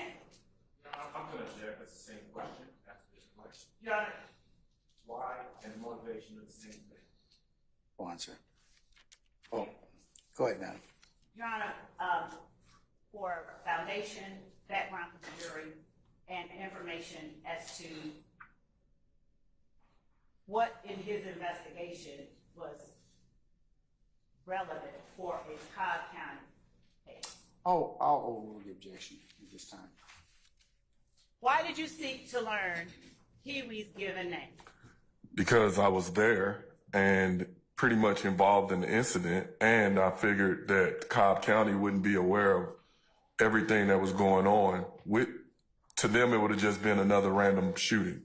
By providing them with background, they can understand pretty much what led up to the shooting and the motivation of it. All right. Did you talk to Officer Tyrone Finney at all about events that occurred on April 25th and 26th, 2015, before the Lil Wayne bus shooting? Objection. Yes, an answer. I stand the objection. Did you know at the time that you talked to Detective Gracie, any information about why Officer Finney wanted you to stop Pee Wee's car? I don't understand the question. Did you testify about anything Officer Finney tried to get you to do as it relates to Pee Wee's car? Yes. What did he try to get you to do? He tried to get me to stop it. All right. Did you find out why he tried to get you to stop it? Yes. Did you learn that information prior to talking to Detective Gracie? Yes. Why did he try to get you to stop it? Because he saw an assault rifle on the seat. Your Honor, I'll overrule the objection, sir. You can answer, sir. He saw an assault rifle on the seat. That's why he was telling me to stop the car. now, did you realize at the time that he tried to get you to stop it, that there was an assault rifle that he saw? No. Overrule, sir. And what did you determine Pee Wee's given name to be? Jimmy Winfrey. Did you do anything to find out anything about the car Mr. Winfrey was in on the night of April 25th, 2015? Yes. What did you do? I actually followed him on Instagram. And so I went to his page. Now, would you tell the jury why you were following Jimmy Winfrey on Instagram? I knew him in passing for years, and I followed him on Instagram. Was that out of personal interest or in your capacity as a law enforcement officer? A little bit of both. I've never had any problems with him. I've known him since 2005. So anytime I saw him, even the night of this incident, I actually shook hands with him. Did you find anything that you felt was pertinent to Gracie's investigation on Jimmy Winfrey's Instagram? Yes, a picture of the white Camaro. And what was the nature of the picture that you saw? It just gave a description of, I guess he had just got the vehicle, I'm not sure. And he, like most people, he was showing off his car. Did you provide that information to Detective Gracie? Yes. What else did you do? Once my partner located Mr. Winfrey, we learned that he was on probation. So we reached out to his probation officer, and she basically said, I'll have... Ever say what you want. Stand the objection. So, you, after reaching out to Mr. Winfrey's probation office, did you get any information you found useful? Yeah, we went to meet her. Okay. And did she give you... Hold on, before you get into that. It's still lunchtime hour, so I think I want to stop at this one time. All right, ladies and gentlemen, at this point in time, we're going to go ahead and be in recess for lunch. So if I could get you all to come back for 2 o'clock, and that includes you, Detective, and please don't discuss testimony of anybody except the lawyers in this case. All right, ladies and gentlemen, we'll see you back at 2 o'clock. All right, all rise.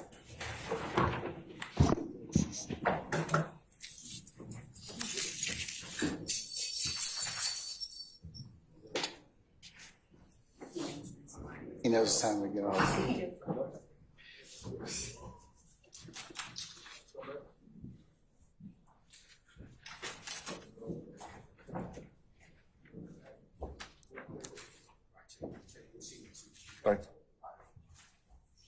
All right, ladies and gentlemen, you may be seated. Our jury has left us. All right, we'll see you all back at 2 o'clock. Recess.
All right, seminar adjourned, sir.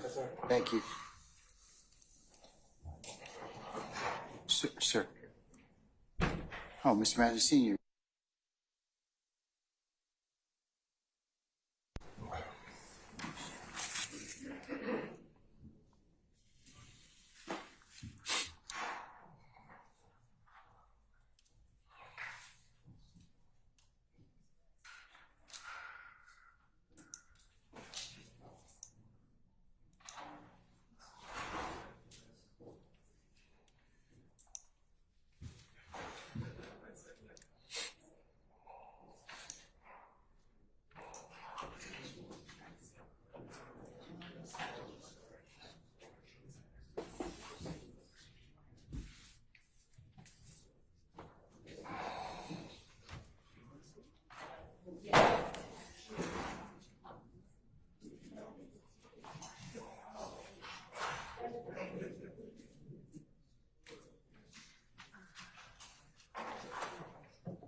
All right, ladies and gentlemen, please be seated.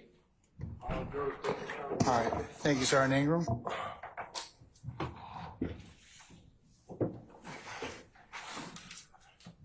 right, Ms. Love, whenever you're ready, ma'am, you can continue with your examination.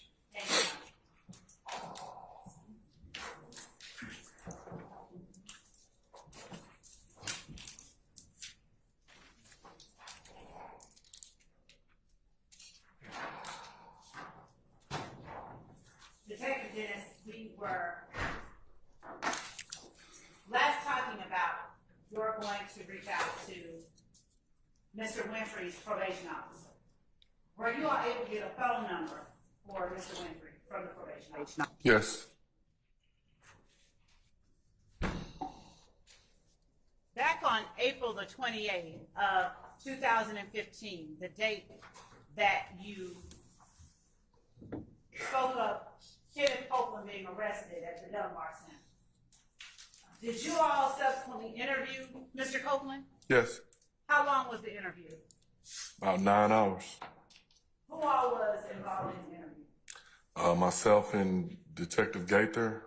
Eventually, we had to pass the investigation off to our Internal Affairs Division. So, after you spoke with Kenneth Copeland on April the 28th of 2015, did you go to the Vault studio at any time? Yes. What was the purpose for your going there? To see if they had video of the entrance to the facility. What dates were you looking for video as it relates to the entrance to the vault? The night of the bus shooting. And was that, were you looking for April the 25th, 26th, or some other time? Both.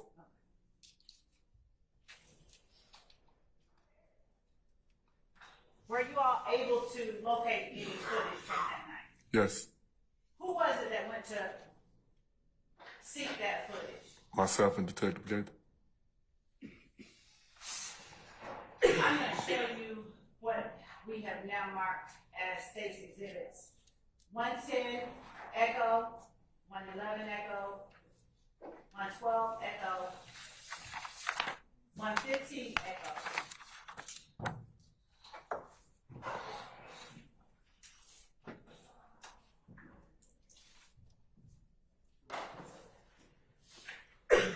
After I show the same two calculations.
Yeah, come on.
counsels, you go ahead, consistent with the court's instruction.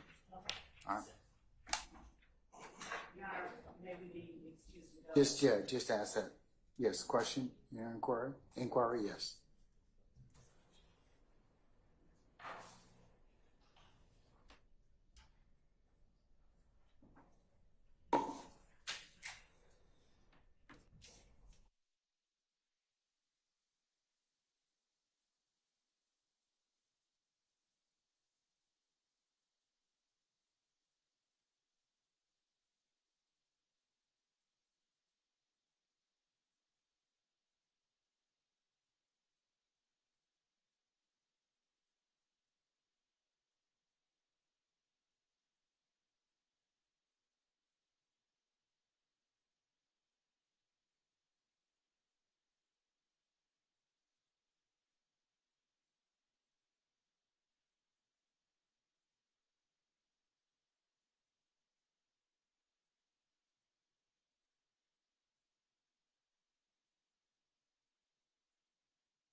will show you what we have marked as state's exhibits. 110 Echo, 111 Echo, 112 Echo, and 114 Echo. Okay. With the court's permission, I'm approaching the witness. You may. All right, starting with 110 Echo. Do you recognize the imagery depicted in 110 Echo? Yes. Is that a fair and accurate depiction of the items photographed in 110 Echo? Yes. Your Honor, the state tenders State's Exhibit 110 Echo for evidence. Any further objection to 110 Echo? All right, hearing none, it's admitted and may be published as you see fit. Showing you State's Exhibit 111 Echo.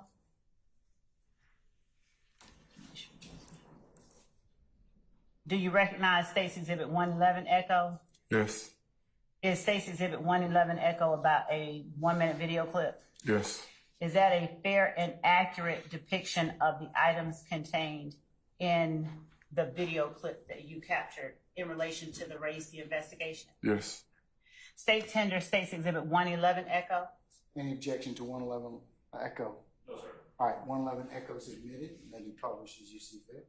Thank you, Your Honor. Showing you State's Exhibit 112 Echo. Do you recognize 112 Echo? Yes. How do you recognize 112 Echo? It's a screen grab of the social media account of Jimmy Winfrey. Is that a screen grab that you captured during your investigation, Yep. assisting Detective Racy in the Cobb County Little Wayne bus shooting? Yes. Is that an accurate depiction of the screen grab that you captured? Yes. State tender State's Exhibit 112 Echo as evidence. Any objection to State's 112 Echo? Yes, sir. Other than it's been proffered already? That's correct. No, sir. Okay, it's admitted over objection. Showing you State's Exhibit 115 Echo. Do you recognize State's Exhibit 115 Echo? Yes. How do you recognize State's Exhibit 115 Echo? Screen grab from Jimmy Winfrey social media. And is this a fair and accurate representation of the imagery you grabbed from the social media page of Jimmy Winfrey? Yes. State tender State's Exhibit 115 Echo. Any further objection to State's 115 Echo?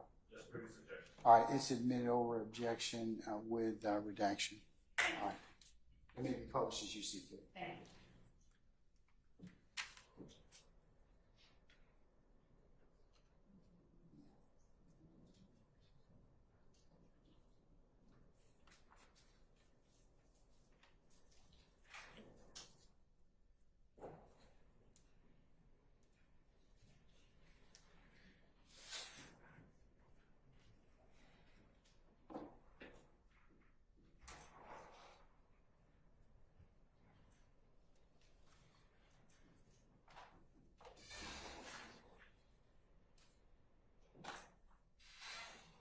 Detective Dennis, I'm gonna show to you on the screen State's Exhibit 110 Echo and ask you a couple of questions as soon as we get that pulled up, okay? All right.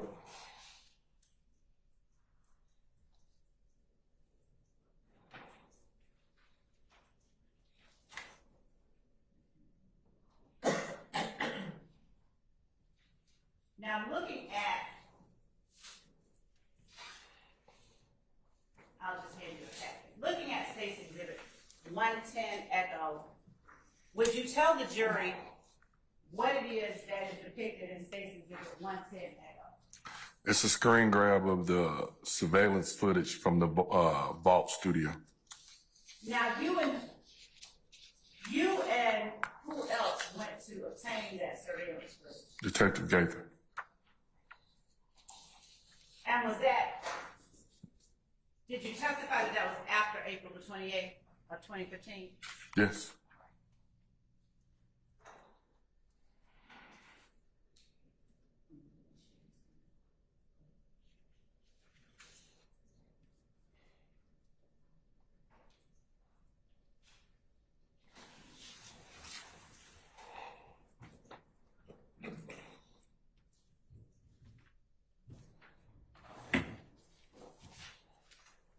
Now, what are we looking at in State's Exhibit 110 Echo?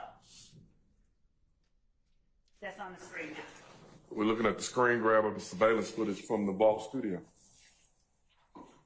Or at 675 Metropolitan, the surveillance cameras right at the entrance of the location.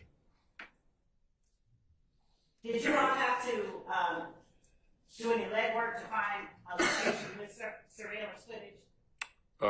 Yeah. And what was it that the date on that screen grab, did you determine whether the camera was accurately recording the date? I stand the objection, Mr. Form. You can rephrase. What, if anything, did you determine about the time on the surveillance camera? While with the person that was getting the video for us, He does not say anything. I'll overrule the objection at the same time. we learned that Objection if that comes from a hearsay statement from another witness. I'll guide it. I'll stand the objection, Mr. Form. You can rephrase. Did Detective T normally get you all's video? yes, Did Detective T get this video? no, Did you and Detective Gaither have to get this video? yes, And when you went out to the location to get the footage of the entrance to 675 Metropolitan, did you observe the surveillance footage yourself?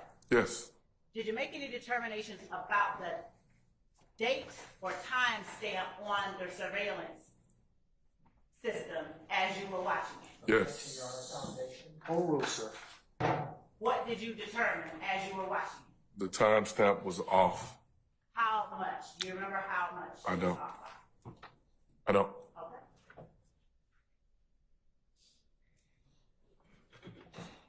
Did the footage reflected in State's Exhibit 110 Echo relate to the night that you saw Jimmy Winfrey at the compound? Yes, And is the footage depicted in 110 Echo imagery of before you saw Mr. Winfrey at the compound or after? before. And what is it that is depicted? What vehicle is depicted in State's Exhibit 110 Echo? It's the white Camaro.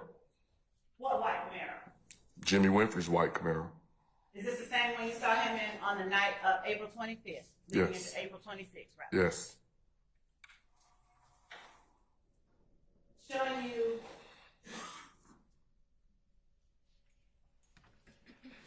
State's Exhibit 111 Echo.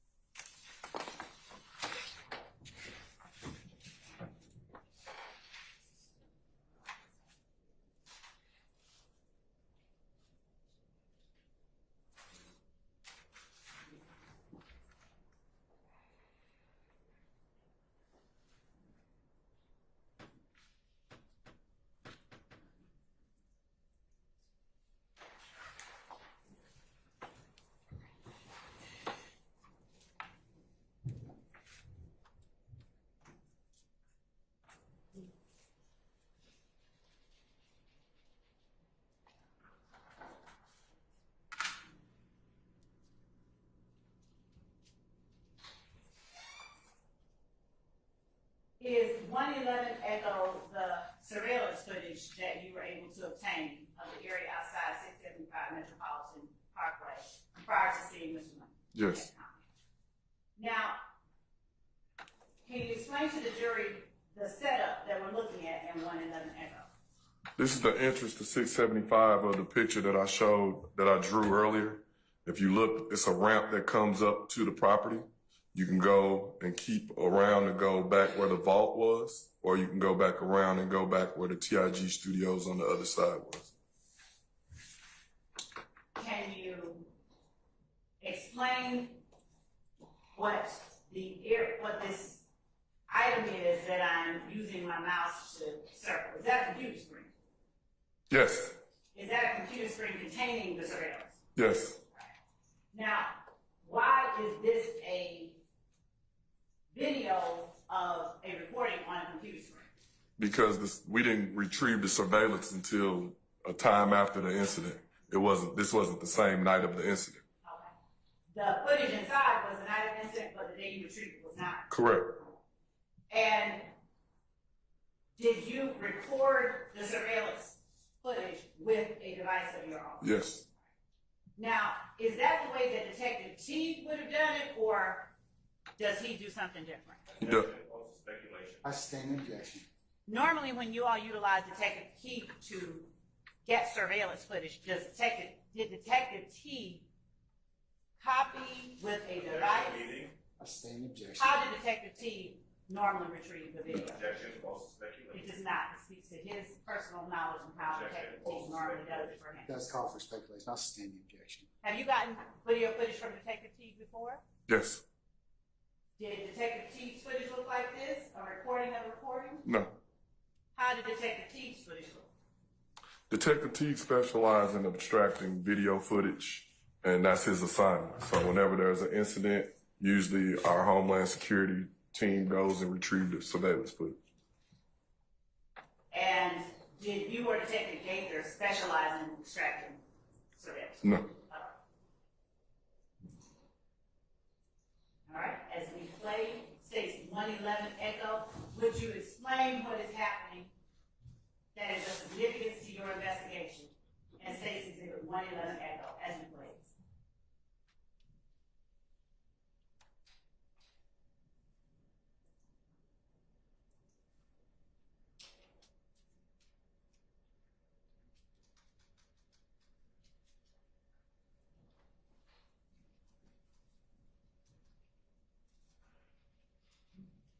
What is happening as we pause States Exhibit 111 Echo?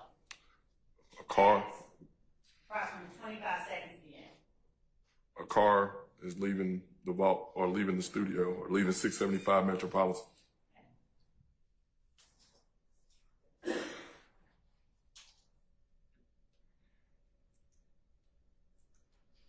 Did you all pause the surveillance footage at that point when the car came out? I believe so.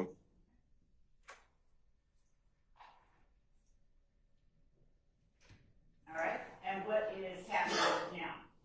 We started the video back, and we basically screen grabbed the different vehicles that was leaving out at the same time as the white Camaro. Okay.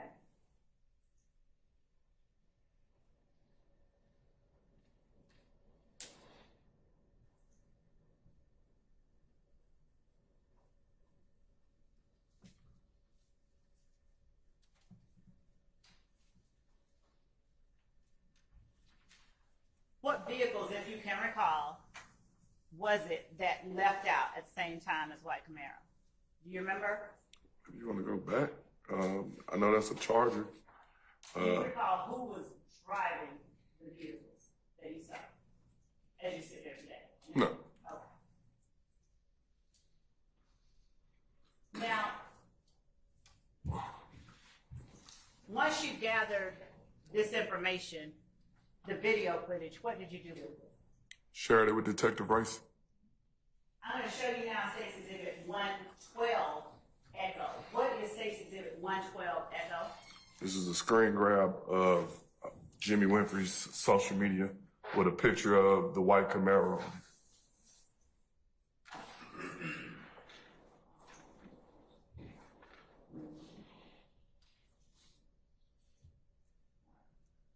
And what was the handle that Jimmy Winfrey used on this social media site? Pee-wee, a.k.a. Roscoe.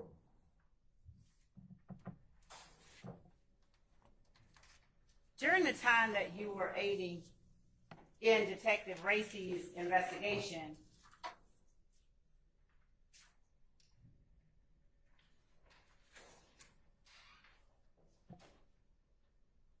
did you also look into an incident that occurred on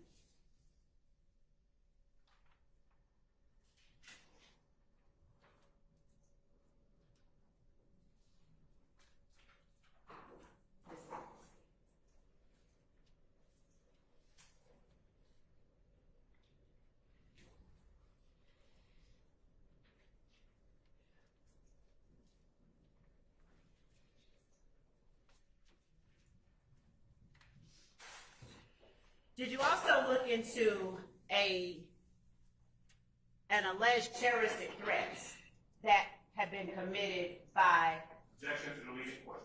I stand objection. did you look into any incident involving defendant Williams and the Dunwoody Police Department? Yes. Do you recall what the charges alleged were in that incident? That Objection as to relevance. What was objection, sir? the charges were terroristic threats as And did that incident occur after the Lil Wayne bus shooting? yes.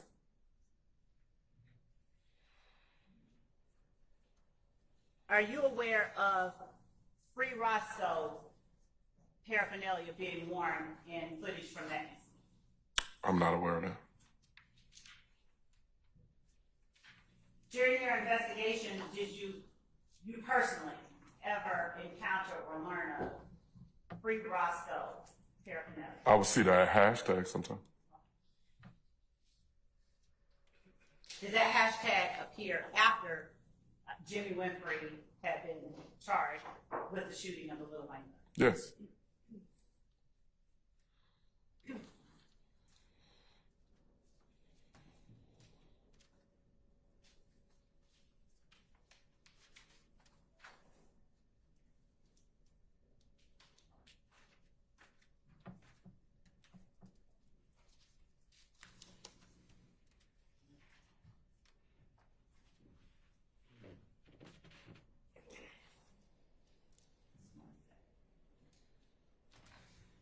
The night of April the 26th, 2015,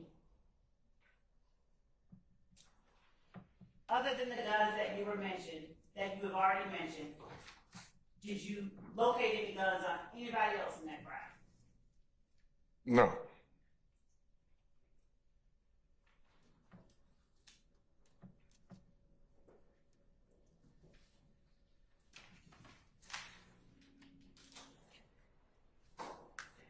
Did you see any of the footage, any of the vehicles that were depicted in State's Exhibit 111 Echo at the compound, other than the Camaro driven by Mr. Winfrey? Yes. The first car, I believe that was the car that Trontavious Stevens was driving. Okay.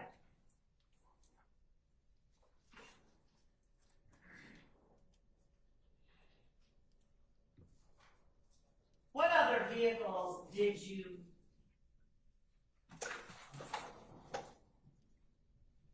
observe in connection with this incident at the compound on the night of April the 25th into the morning of the 26th? Green two-door Explorer.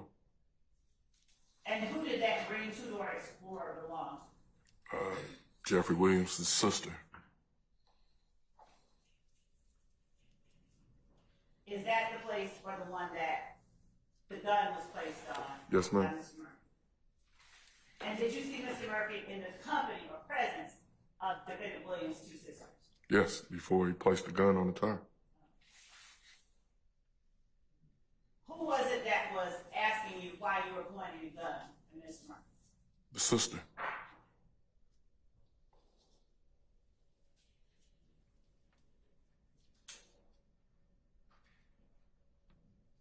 Did you interview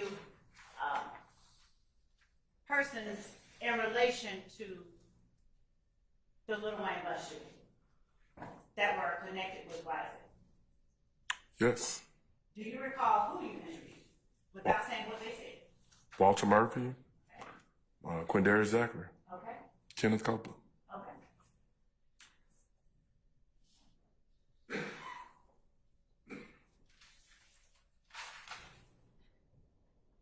I don't want you to tell me what anyone said, but I need to know if there was ever any expression to you that these folks went to the compound to support Lil Wayne. No. Objection, Your Honor, this is called for Hey, basis? hearsay. I'll sustain the objection. You can refer it. Through your investigation, what did you determine the reason that these individuals were at the compound? Objection, Your Honor, called for hearsay. Your Honor, Speculation. I'm gonna overrule both objections from Mr. Sharp as well as Mr. Matthews. They basically went to make a statement. They were aware of, from the interviews, Objection to speculation as to who, what was aware of. I sustain that. yes, Your Honor. Don't talk about what anybody said. But did anything that you learned in your investigation indicate that the group was there to support Lil Wayne? I'm going to object Basis. on two grounds. One, speculation, and two, the response calls for hearsay that this witness received. It comes from someone else's statement. It would be hearsay, inadmissible. I'm gonna overrule your objection, your objections, Mr. Adams. Mr. Sharp, I just want to add also about this competition. overrule, sir.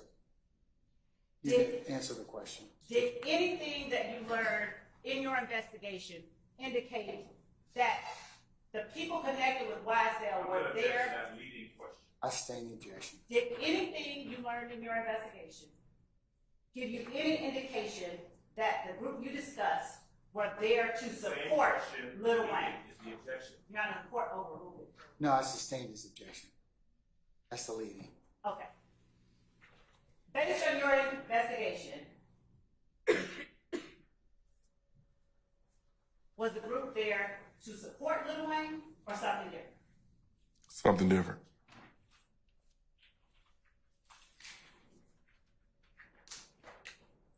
Did you ever see Jeffery Williams at the compound that night? No, Were you aware of where it was that Jeffery Williams was on the night of April 25th, 2015? was I aware the night of the bus shooting or later on? Through your investigation, did you learn where Jeffery Williams was the night of April 25th, 2015? Yes, I did. What state was Jeffery Williams in? New Orleans, Louisiana. Where is Lil Wayne from? New Orleans, Louisiana. Did you speak with any persons that you described as seeing at the compound the night of April 25th about why they were at the compound and not in New Orleans? I believe when we spoke with, Don't talk about who said what. I sustain the objection as a form.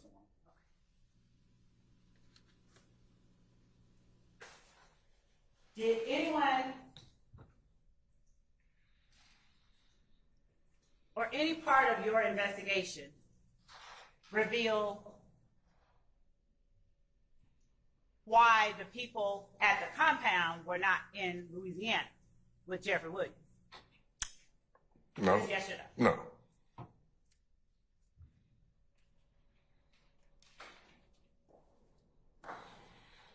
Did either of defendant Williams' sisters ever come forth to talk to you about why they were in Atlanta the night their brother was performing in Louisiana? no.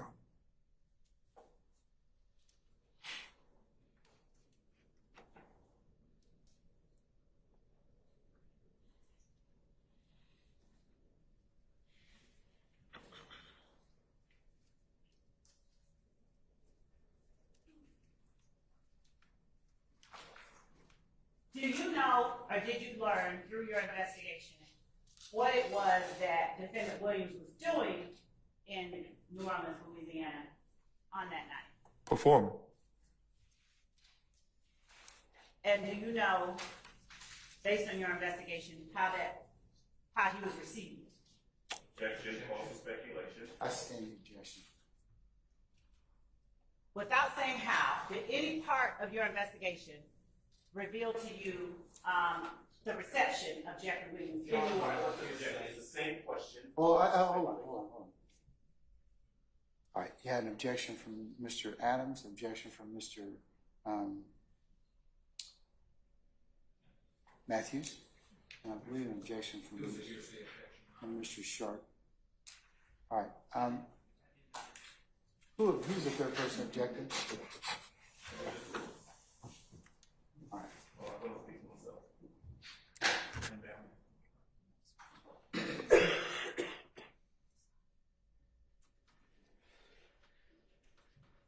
Did any Oh, part, oh, oh, I'm so sorry. Hold on, yeah. Hold on.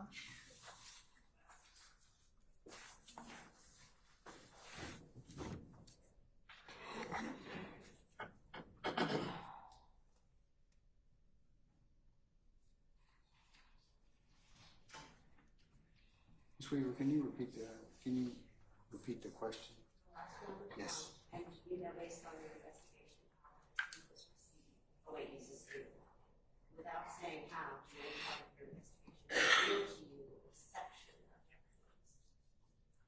I'm gonna overrule the objections from both counsels, Mr. Sharp as well as Mr. Adams.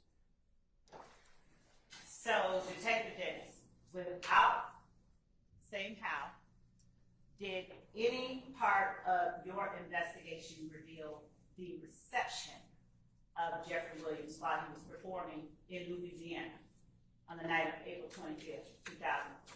Yes. Was the reception good or bad? Bad.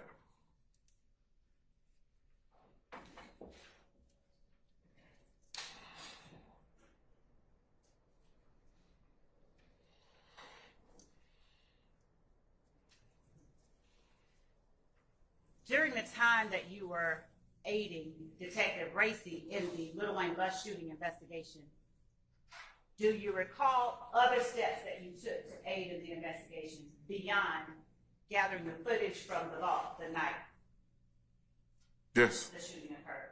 What other steps did you take in this investigation? I shared information that we received through the interview of Walter Murphy with Detective Racy. And were those recorded interviews that you shared? Yes. I don't think I shared the actual video recording. I shared, I believe, the notes from the interview. Okay. Did you take any other steps besides providing Detective Racy with the notes from your interview with Walter Murphy? Getting the footage from the call? I basically shared what we did on our end in reference to his investigation. It basically was a joint investigation. When you speak of what you did on your end, who is the your end that you're talking about?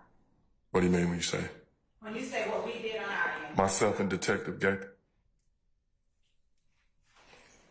did Detective or Officer Tyrone Penny write a report in this case? Yes. Did you ask him to? Yes. Why? To document what he saw.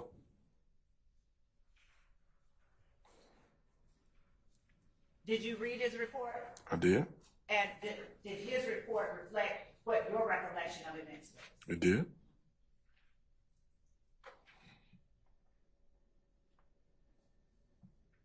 Did you ever receive evidence in this case from anyone? Do you recall without refreshing your memory? I'm trying to think off the top of my head, but If you don't recall, I don't recall.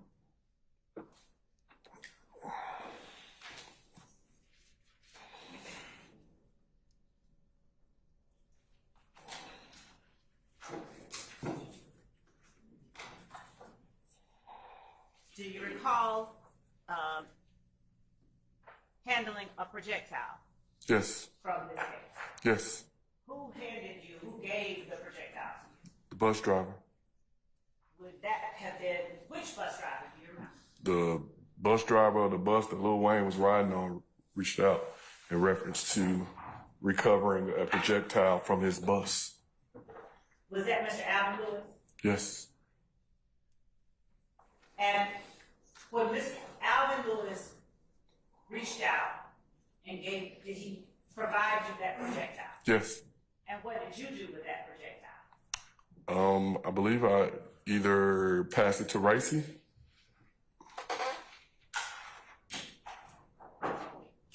And you say either pass it to Racy. Is that your memory as it stands, or did you do something different? Anytime we recovered any firearms, shell cases, or anything, we tried to make sure that they were getting processed correctly, because that is kind of what painted the picture of showing us what was connected and what wasn't. So when I say maybe, I didn't know if maybe I turned it in to property for us or to Racy so he can turn it in so it can be processed as well. Would showing you a page from Detective Racy's report of the incident refresh your memory as to what you did with that projectile? Yes. Your Honor, I'm going to mark as State's Exhibit 116 Echo Romeo the report that I am going to first show to the defense and then approach the witness.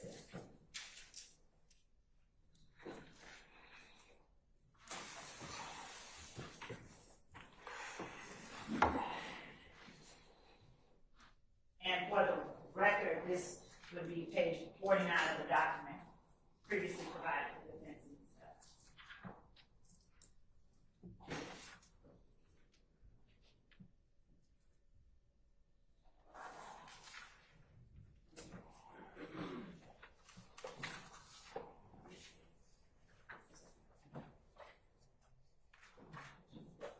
I'm going to approach.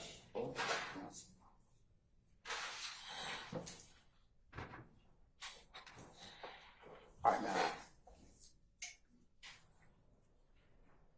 And ask you to read to yourself page 49 and look up and tell me, or look up after you finish reading those two paragraphs.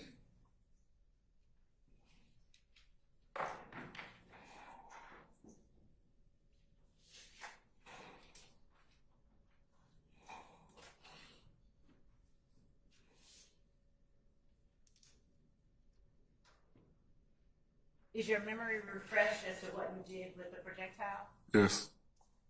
Would you please tell the jury what you did with the projectile once you got it? I passed it to Detective Racy And what date did you pass that to Detective Racy? on the 28th of April. Was that 2015? Yes.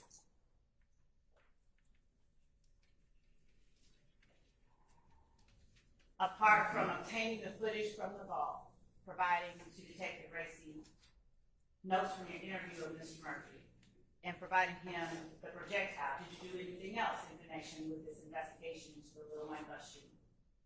Not that I can recall. Were you at all involved in the search warrant that led to the recovery of the Camaro Mr. Winford was driving? Amen. When you speak about working with Detective Gaither, would you tell the jury if you haven't already, the relative level of experience between you and her? Objection after relevance. oh, well, I'll sustain the objection.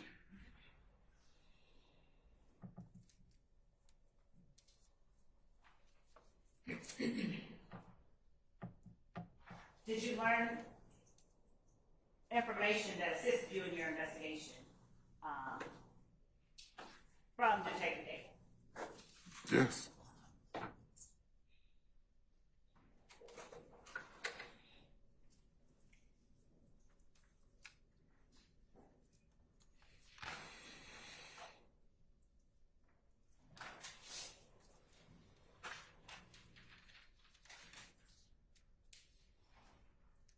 Did you and Detective Gaither work together during your entire time at the Atlanta Police Department in the gang unit? No.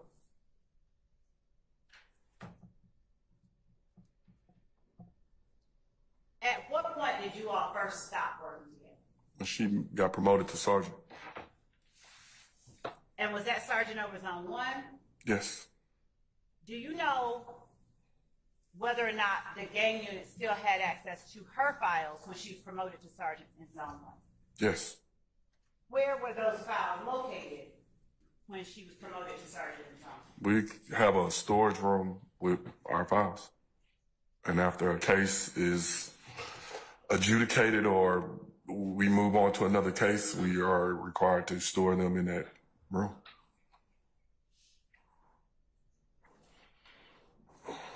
Did Sergeant Gaither take her files with her, or were they still at the gang unit when she was promoted to sergeant? They still were at the gang unit.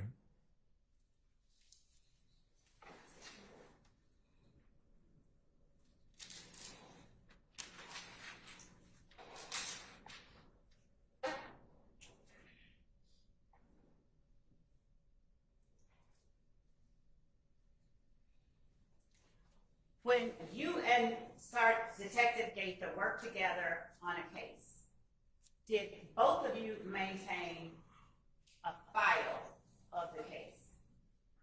Or did one of you? It'll be like whoever's gonna be the lead will be the handler of like the master file or something like that.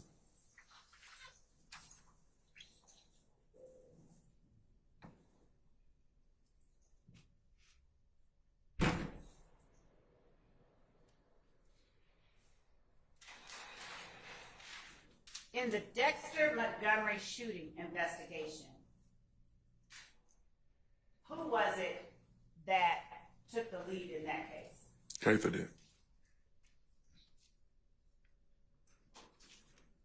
Do you recall how it was? Backing up, were you or Gaither the original lead in that case? No. Who was the original lead? The original was Detective Robinson out of Zone 3. Did you personally know Detective Robinson out of Zone 3? Yes. What was his first name? I don't even know. I just know him as Detective Robinson. Did you know him as by any other name? Through my investigation, I learned they called him BB. Okay.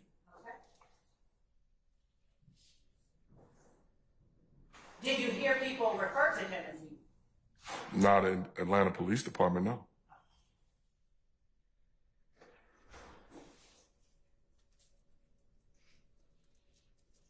When you and Detective Gaither got the Dexter Montgomery file, did it have any surveillance in it from Detective Robinson? No.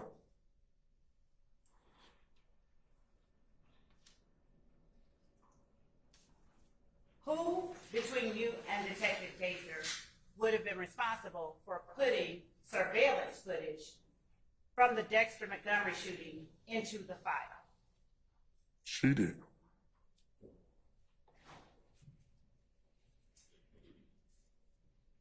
When you got the file of Detective Robinson, was there any interview of Dexter Montgomery in the file? No. Why do you shake your head and say it like that? When we received the file, I believe we received it almost a month after the incident.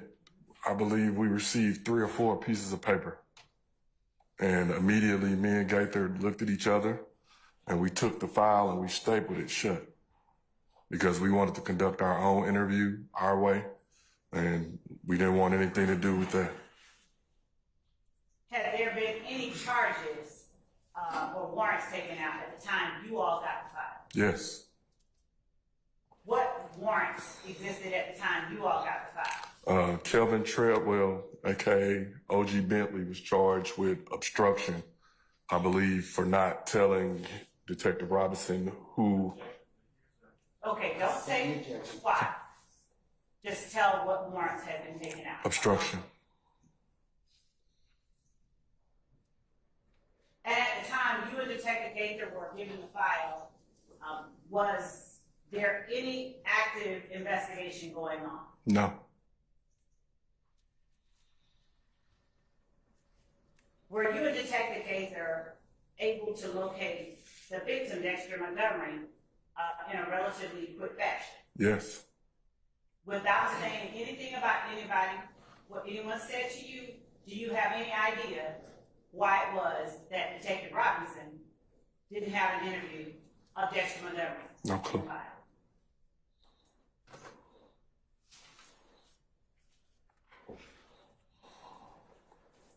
At the time that you got the file from Detective Robinson, was there a single interview of Walter Murphy in it? No. Do you have any idea why at the time, a month after the shooting, there was no interview of Walter Murphy in Detective Robinson's file? Objection, Your Honor, speculation. I didn't ask what it I was. sustain the objection, Mr. Warren. By the time that you and Detective Gaither finished the investigation into the Dexter Montgomery shooting, were there at least 3 interviews of Walter Murphy in your file? Yes. When you first got the file involving the Dexter Montgomery shooting for Brandon Robinson, was there any interview of D'Angelo White in it? No. When you and Detective Gaither finished with the file, did you have at least 2 interviews of D'Angelo White in your file? Yes. Did you accompany Detective Gaither at the time that D'Angelo White drove her around describing what happened? I'm the one that called him on the phone and set up the interview, and I was in the vehicle with her while he was interviewed. Was there any indication at any time that Brandon Robinson had had any interaction with D'Angelo White? No. When you first got the file from Brandon Robinson, were there medical records of Dexter Montgomery in it? No. When you finished with the file, were there hundreds of pages of medical I'm records? gonna object as to improper bolstering. I'm gonna sustain the objection on other grounds. Did you and Detective Gaither get medical records Yes. of Dexter Montgomery? Yes. Do you recall how many pages there were? A lot. Were there more than or less than 100? I sustain the objection. And did you all include those medical records in the file that Detective Gaither kept? Yes.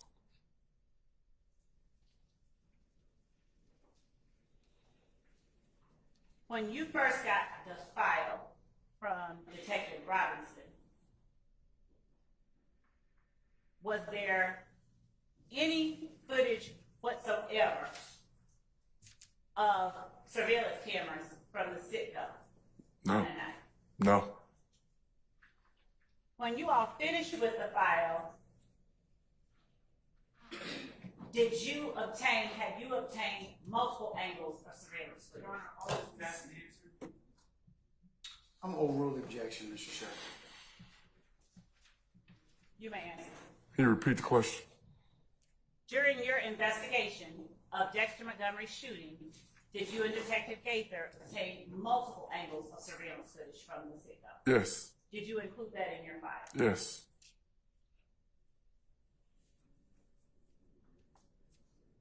When you write a report in an investigation,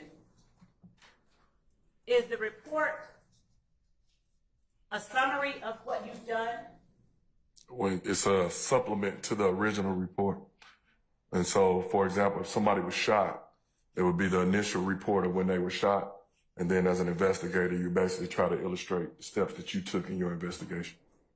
In your report, do you write out all the words that a person says in an interview, for instance, verbatim? No. Why don't you put that in your report? Because it can become public record. And as a detective, it's also my job to try to protect the safety of my witnesses. I'm gonna And object to that answer is stricken as opposed to future dangerousness is improper. I'm gonna overrule the objection, Mr. Adams. if you don't put every single word that your witnesses say in your report, how is it that you provide to, say, the Fulton County District Attorney's Office what the witness said if it's not verbatim in the report? We're usually going to record it. We're going to try to take notes and try to document it as best we can to obtain and retain the information.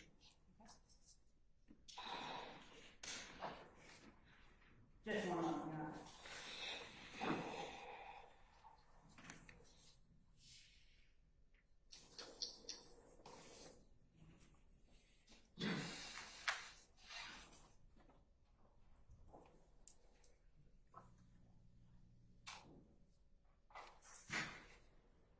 At the time that you and Detective Gaither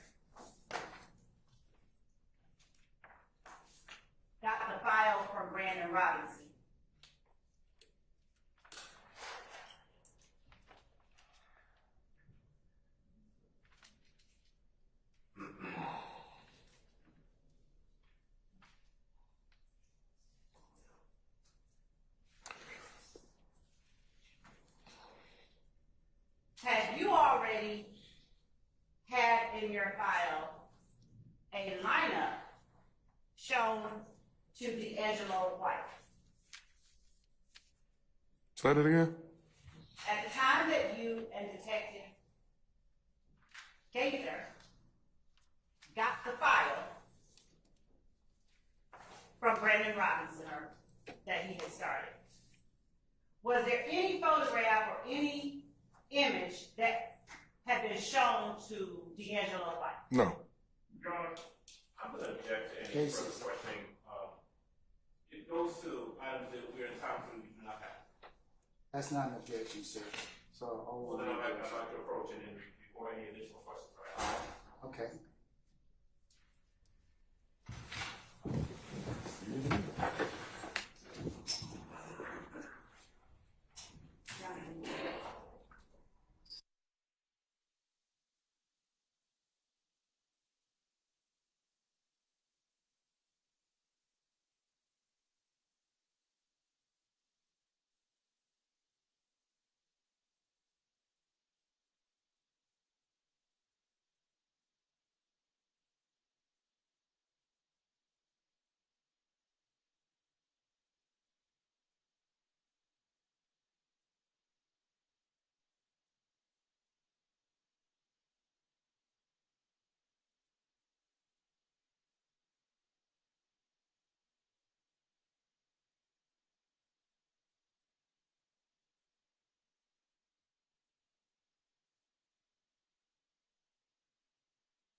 Dennis, please. Huh? Councils, we're going to take a comfort break. Let's do 15 minutes and we'll come back. Okay? All right. We're in recess. All rise.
I'm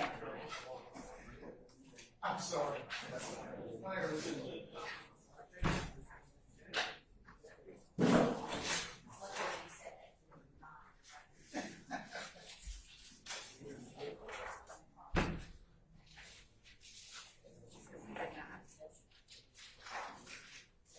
All right, councilors, if you could gather your thoughts and collect your, and be seated, please.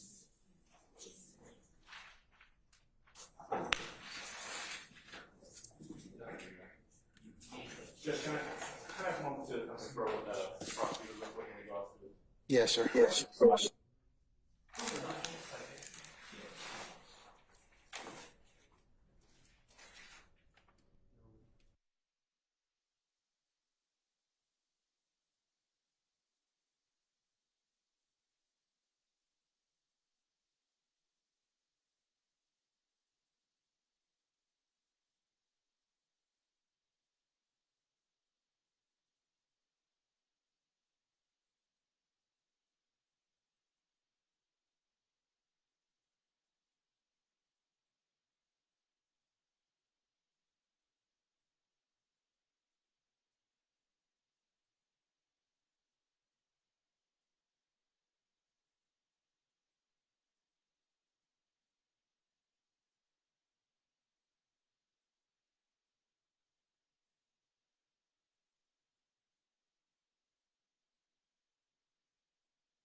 Okay, all right.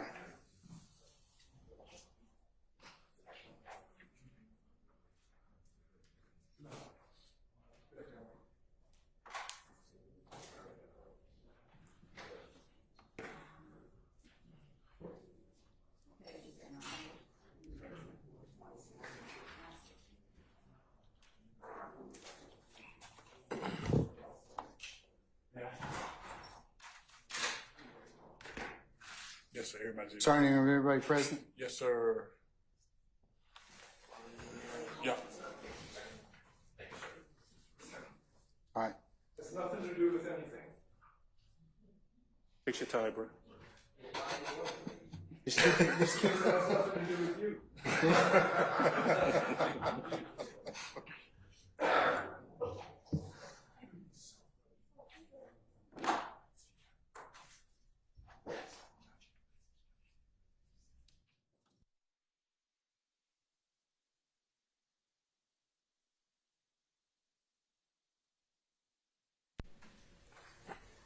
Okay, yes, sir, Mr. Adams. Just so picking back up on our earlier approach in regards to questioning of the witness about a file or documents, investigation conducted by Investigator Robinson that I indicated we did not have. Madam Prosecutor indicated to the court that yes, we've been provided that in discovery.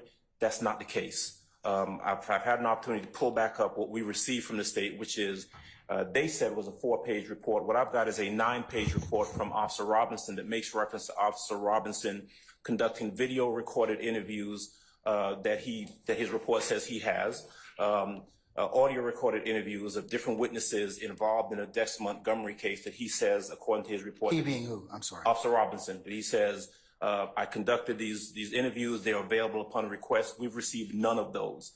In the 9 pages, it makes reference to an extensive investigation conducted by Officer Robinson and different witnesses he spoke to, different items of audio taped recordings, videotape recordings, none of which we have.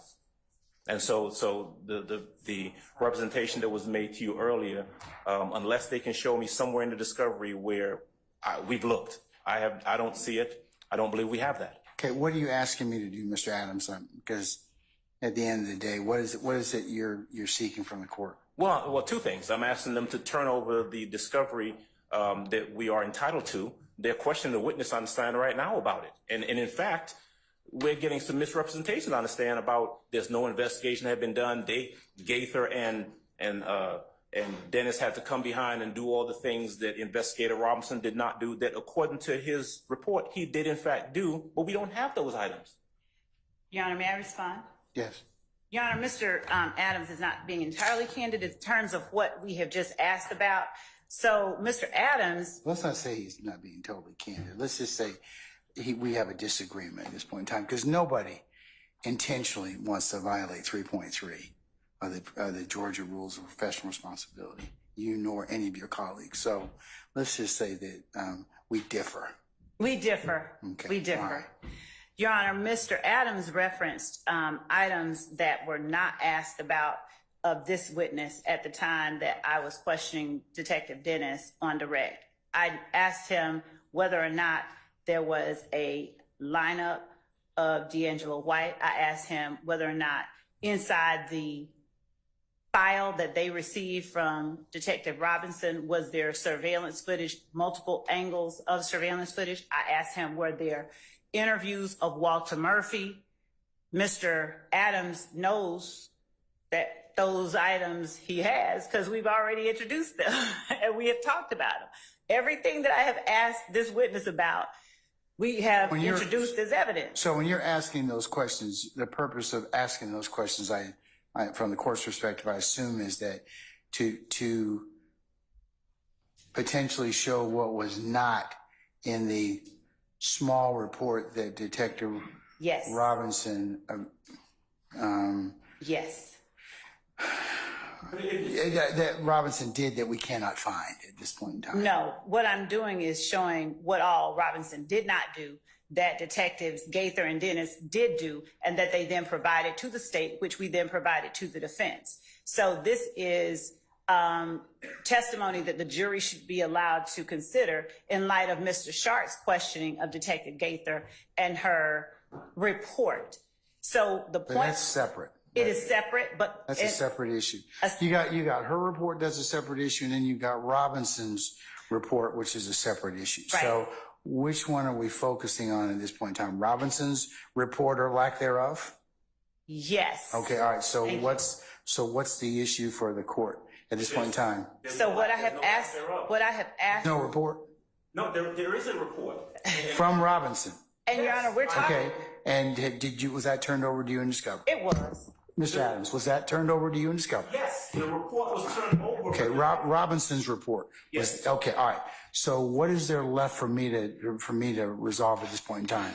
If that was turned over to you. What is left for you to resolve is to order them to, well, first of all, the report makes reference to video— Which report? Robinson's report? Officer Robinson's report Okay. makes reference to audios, videos, interviews that we do not have, that we've never received from the state. And let's not confuse the issue. She just stepped up and told you a minute ago that the only thing in the report was a 4-page report. That's not true. Okay, all right, so, okay, but let's clarify. But let's clarify. Hold on. I'm sorry. Let's just clarify, Mr. Adams, okay? There may be other things that the 4-page report refers to Yes, sir. that you don't have. That's correct. And that are missing for whatever reason. They're not missing it. No one has said they're missing it. We just don't have them. Okay, but if you don't have them, they're missing. Well, no, if we don't have them, they haven't given them to us. That doesn't, no, one does not equate the other. Because if the state doesn't have them to give them to you, it's because they have a duty to turn them over. If they didn't give them to you, that would be an ethical as well as potentially a Brady violation. Sure.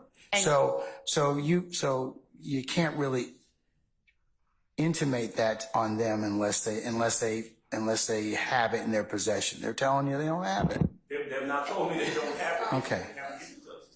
All right. Well, And the law presumes that the police department and the DA's office are the same yes, for purposes of law enforcement, purposes of discovery. you are correct. They're presumed to have as well. They're not. Okay, but there's a presumption, but the presumption can be rebutted if they tell you as officers of the court, we have searched and we don't have it.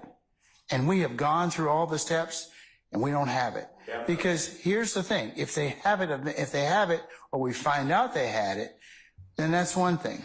Then we'll certainly deal with that. But have you all searched to ensure that you don't have any of those Your Honor, any of those videos or interviews that were in Robinson's report? the only file that we have is the one that we were given by Detectives Gaither and Dennis after the conclusion of their. So you don't have So we any don't of those other, I would say, documents by incorporation from his report. You don't have any of those. We do not. Okay, all Your Honor, right. Can when I can you all approach? Let me ask you one more question. I need to ask you this. Come on up, Mr. Adams.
And we'll call Detective Dennis in. I'll call for our jurors. I'm going to recess for the evening and,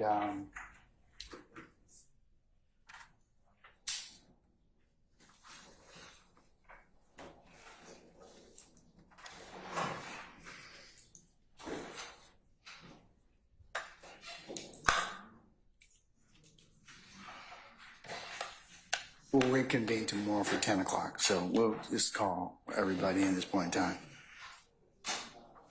All right, Sergeant Ingram, go ahead and summon our jurors, please. Yes, sir.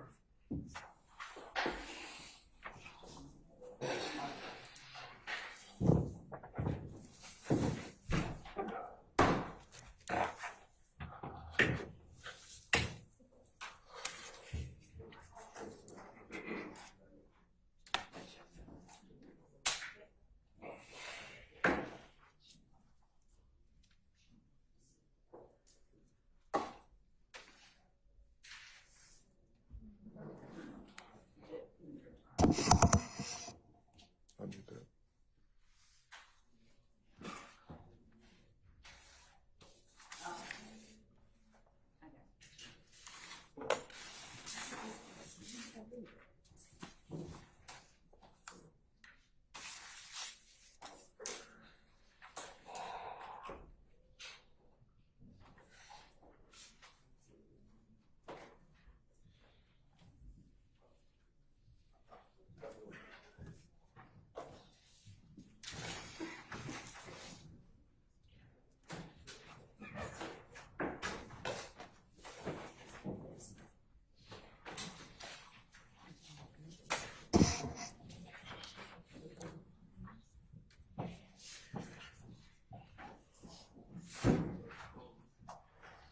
All right, ladies and gentlemen, please be seated. All right, thank you, Sergeant Ingram. All right, ladies and gentlemen, we have reached a natural stopping point for today, and with your concurrence, or even if you don't concur, we're going to go ahead and stop for today, all right? So we're going to reconvene tomorrow morning for 9:30 for an anticipated 10 o'clock start time, and then tomorrow,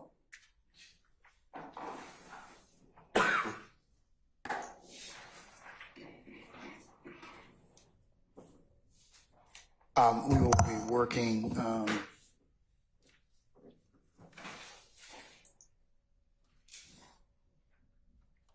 our regular business day. All right. So, Detective, if you could join us tomorrow morning for 9:30, please, sir.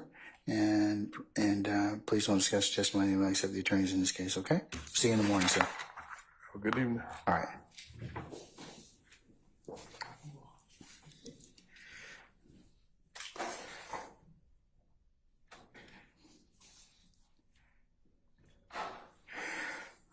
All right, ladies and gentlemen, any ministerial inquiry with me? Anyone? I wasn't asking you, I was asking the jurors. You get to go next, okay, Miss Love? All right, then your colleagues, all right? All right.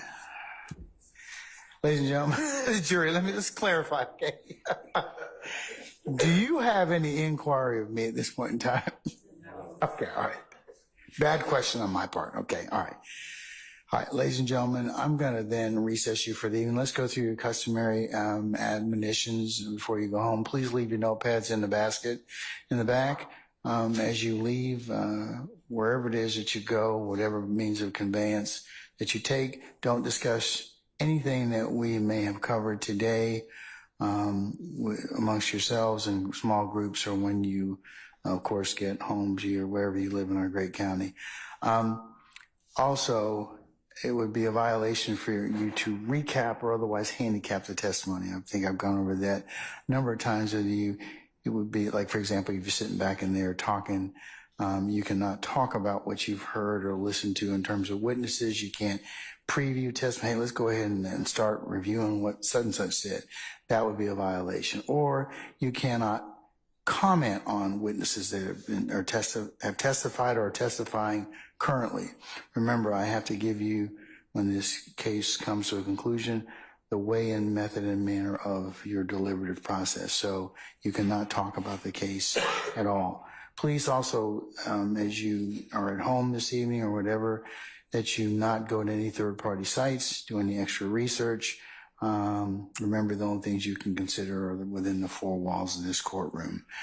Don't go by and visit any of the scenes that may be depicted or you may have learned or heard about.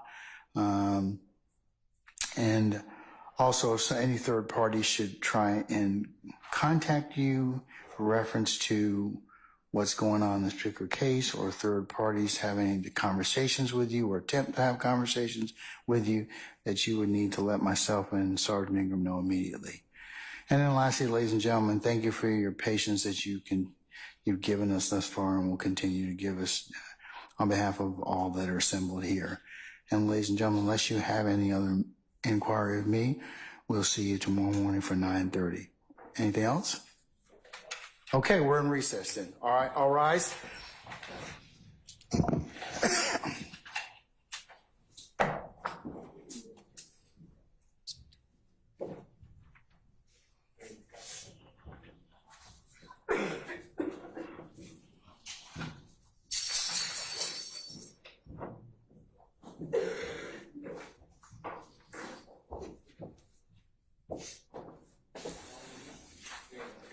All right, ladies and gentlemen, please be seated. Our jury has left us.